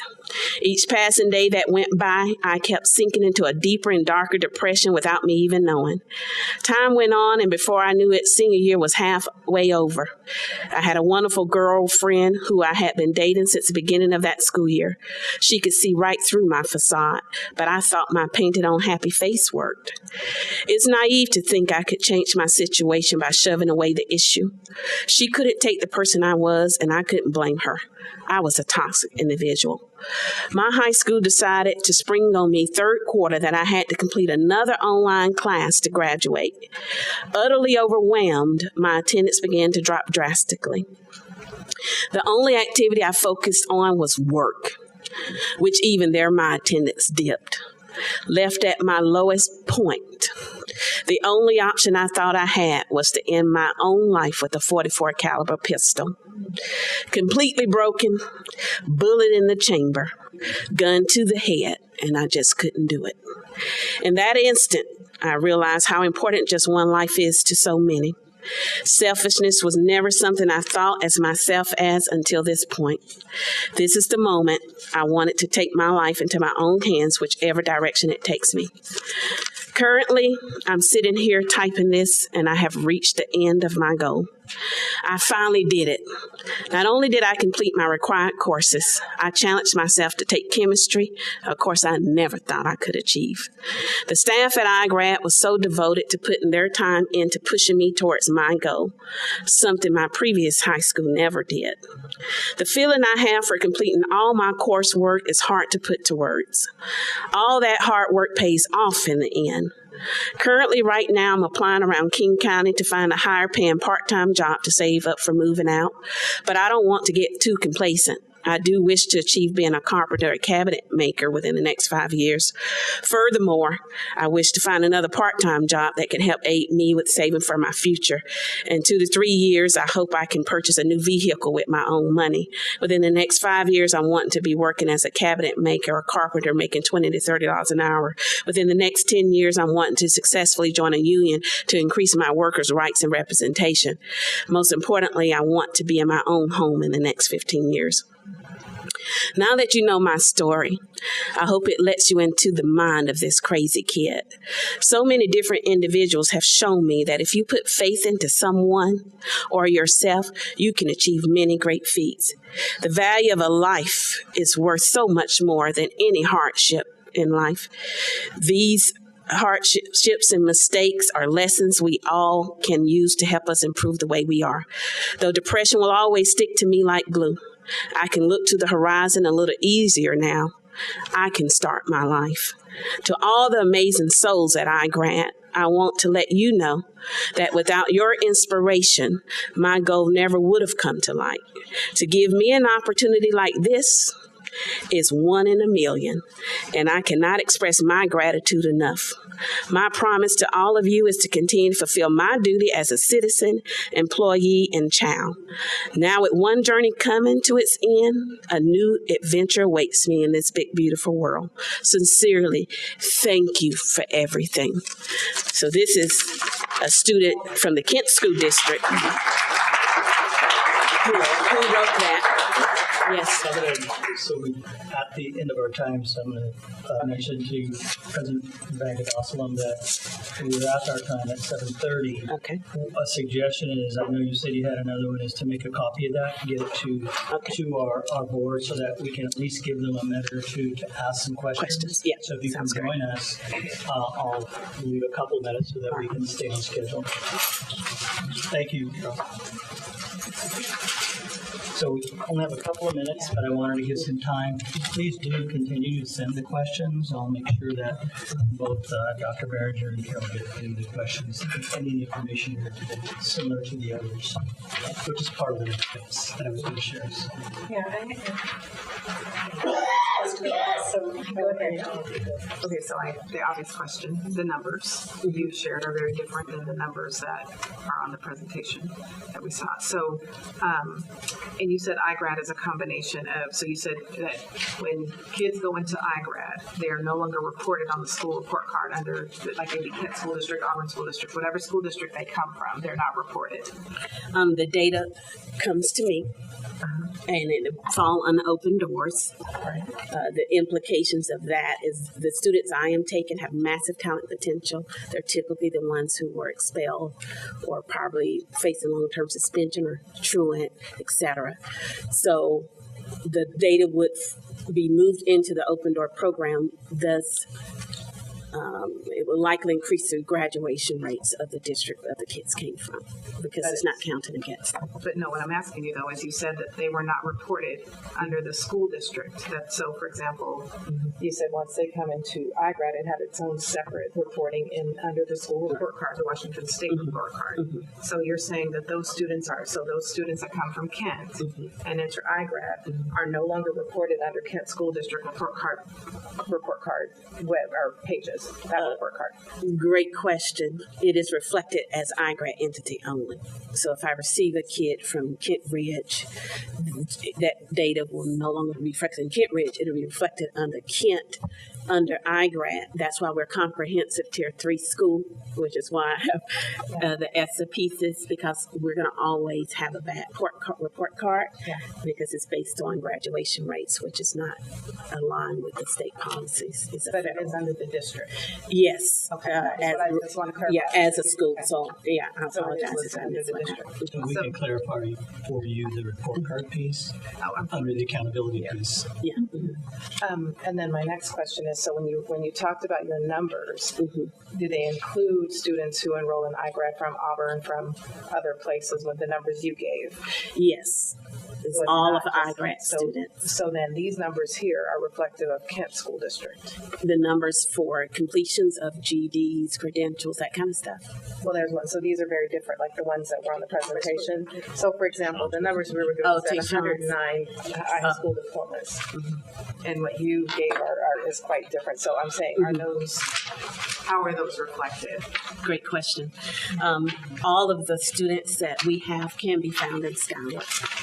It's a matter of how Tayshawn ran his report to work as a team and to collaborate. I emailed Tayshawn all the students, the dates, their ID numbers. He confirmed tonight that he saw it. So I can't respond really to, I do know he was missing some years. My guess is I can't speak for how he pulled his report, but it's clearly there.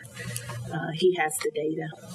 So where would it be? Would it be on the report card? Where would, so you're saying it's in Skyward under, in this particular, it'd have to be Kent specific, right?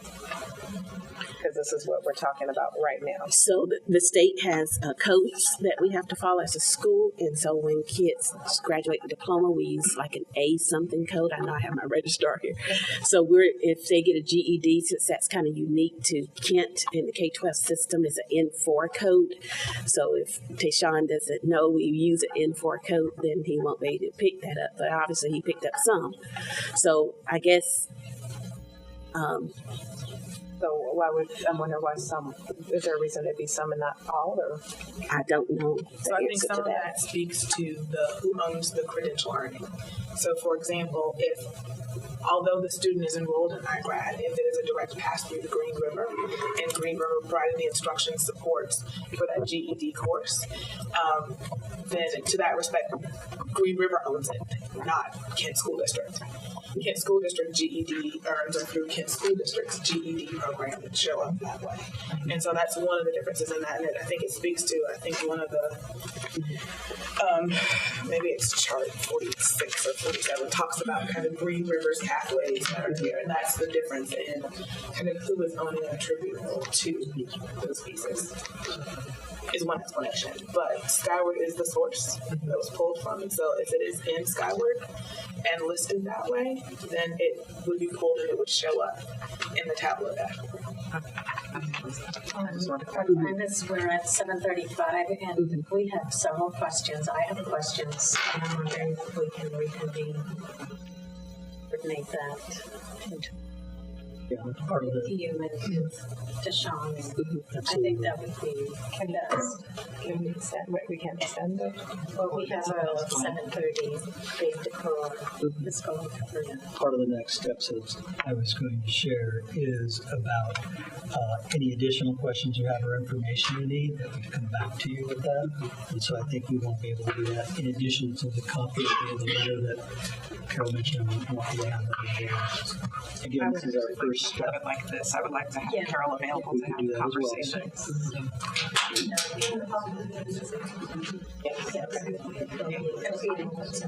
And I apologize. I meant to leave 15 to 20 minutes.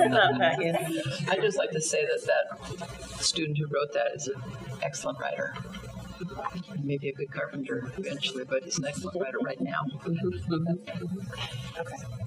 Thank you for all the work you do. Yes, thank you. And all the numbers and information. And I would like, I think this has been long going, that there hasn't been consensus on how we arrive at things. And I look forward to our next meeting to have some. Breakdown. Thank you. Right. Okay. So thank you very much. Thank you all, everybody for attending. We are going to adjourn this work session, and in a few minutes, we will discuss the fiscal recovery task force.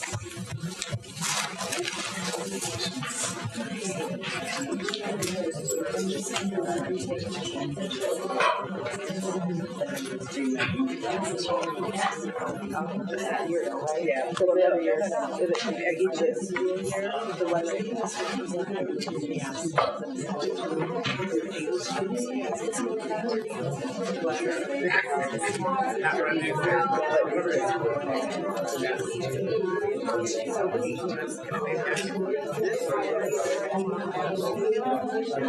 this is the past, so 5 years.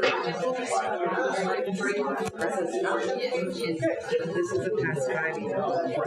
So you're saying 2014. So if I add 2014,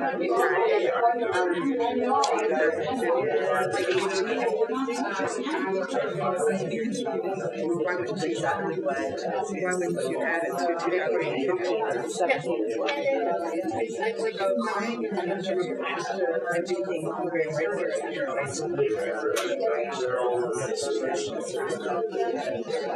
so when it's matches exactly. So then it falls in the same. So when you add, so you added 20 numbers.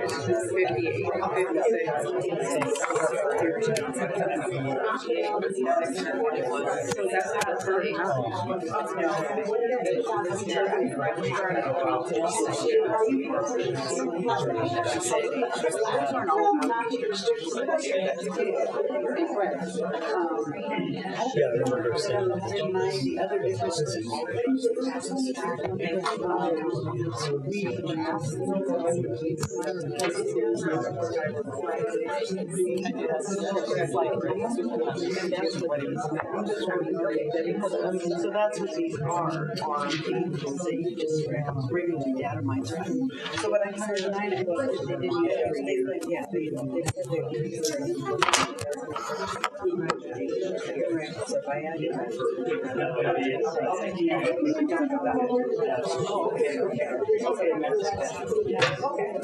so they just show me one more time. Show me one more time. Because they started at 2014.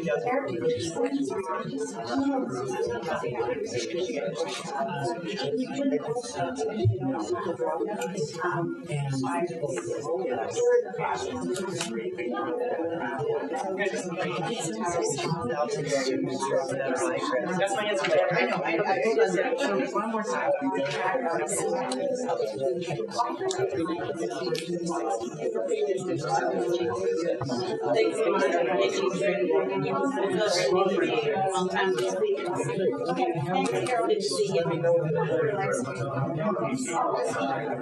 Okay.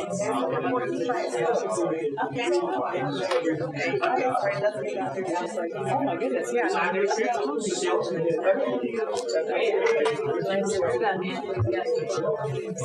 All right. Okay.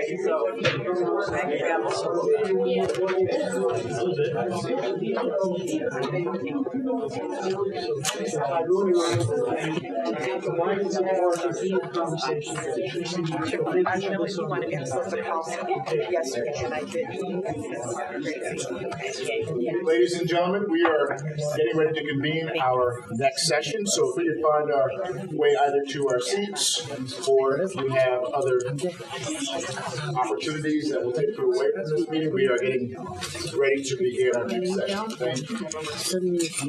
If you are leaving, please stay silent. If you are staying, please find a comfortable seat and we will get ready as soon as now.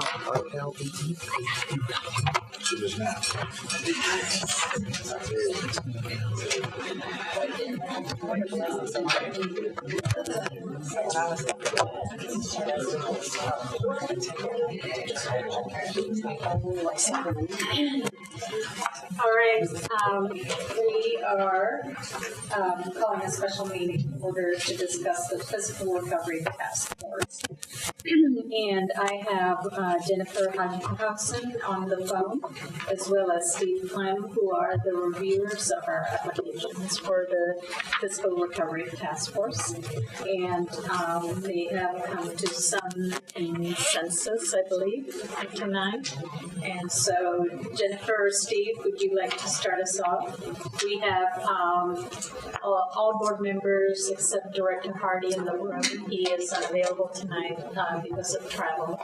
And we have Mariah Martin, Karen Howie, Danelle West, Joel Harmon, Melissa Laramie, Israel Bella, and Dr. Watts, and myself in the room, along with a couple of constituents. So, can you hear me? No. Oh dear. Uh-oh. Jennifer? She's on mute.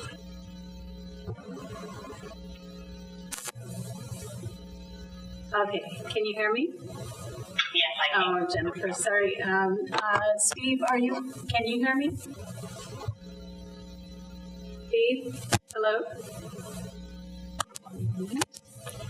Sorry, I think I had both of you on mute, but we have all of the board members but Director Hardy here in the room, and we have our executive cabinet as well as a couple of constituents in the room.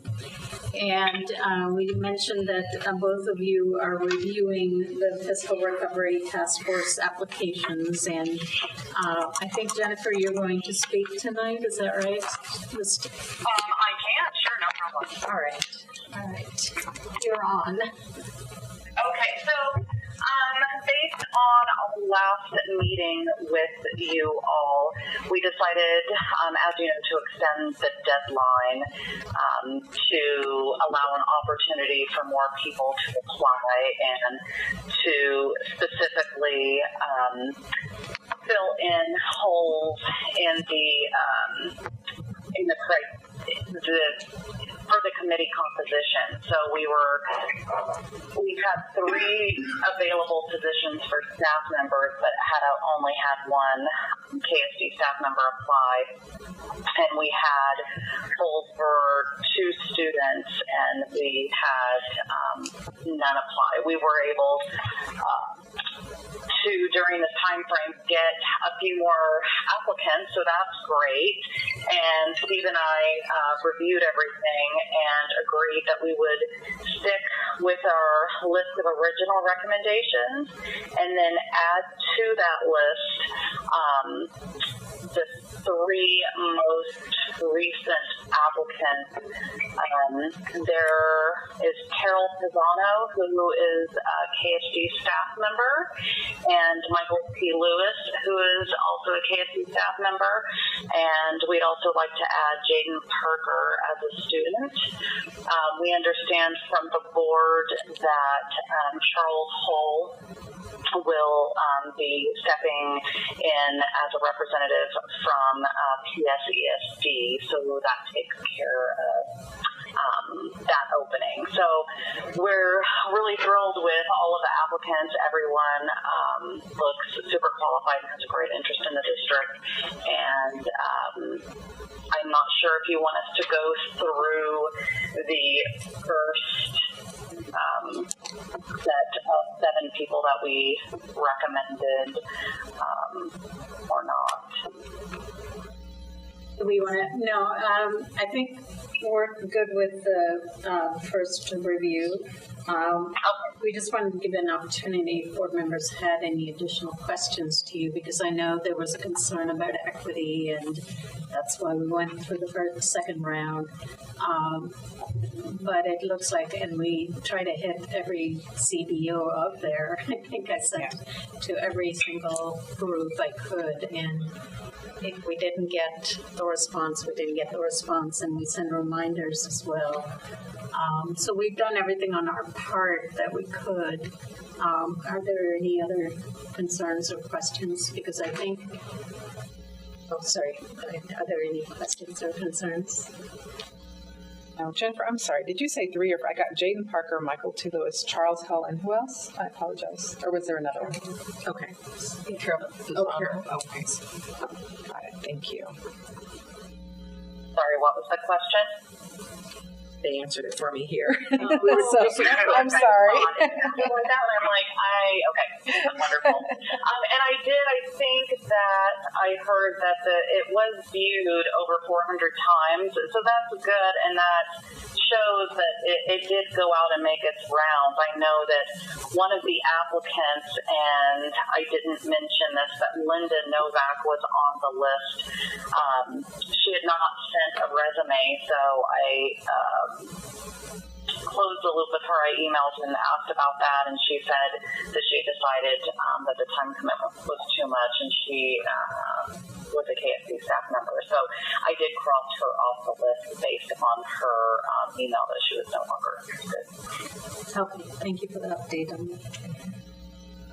So I think we're going to proceed at the next board meeting, and Jennifer has kindly and Steve have kindly agreed to come and present their recommendations to the board. And we went through more of the details last time around. So is there anything you'd like to share about the last 4 applicants, Jennifer, or would you like to do that on the 23rd? I think we can do that on the 23rd if that's okay, unless you guys want, I can give a little summary if you'd like. Well, you can bring the recommendations to us then. That's okay. Good enough. Okay. All right. Any other questions? Making sure that the student is a junior? Or sophomore? I didn't look. The student, I'm not sure that he specified, but I am checking. I think I'm being interested too much younger. Yeah. I know. I know.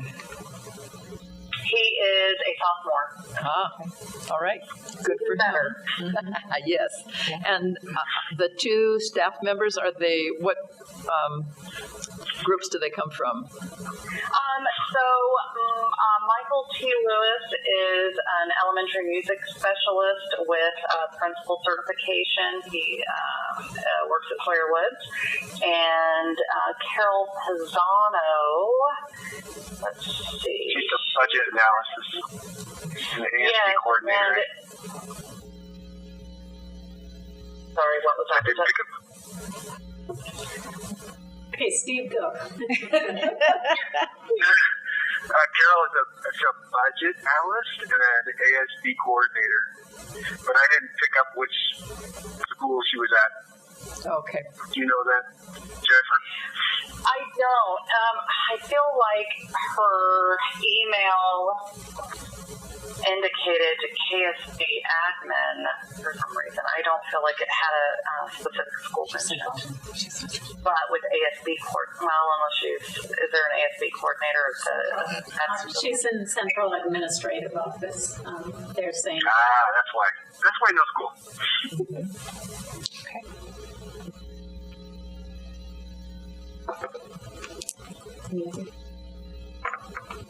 I guess for procedure, then at the board meeting, we'll discuss about next steps and the group actually, once we approve them. They'll be discussing. Okay, but as far as setting up something.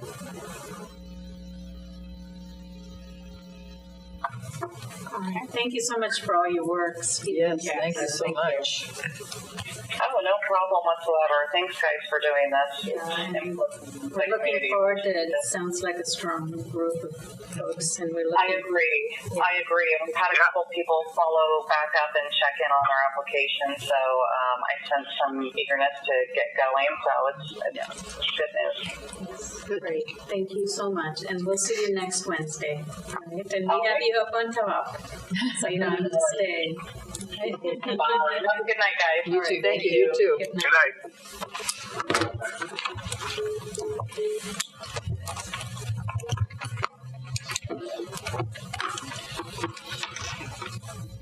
So that's it. Any other questions? Thank you.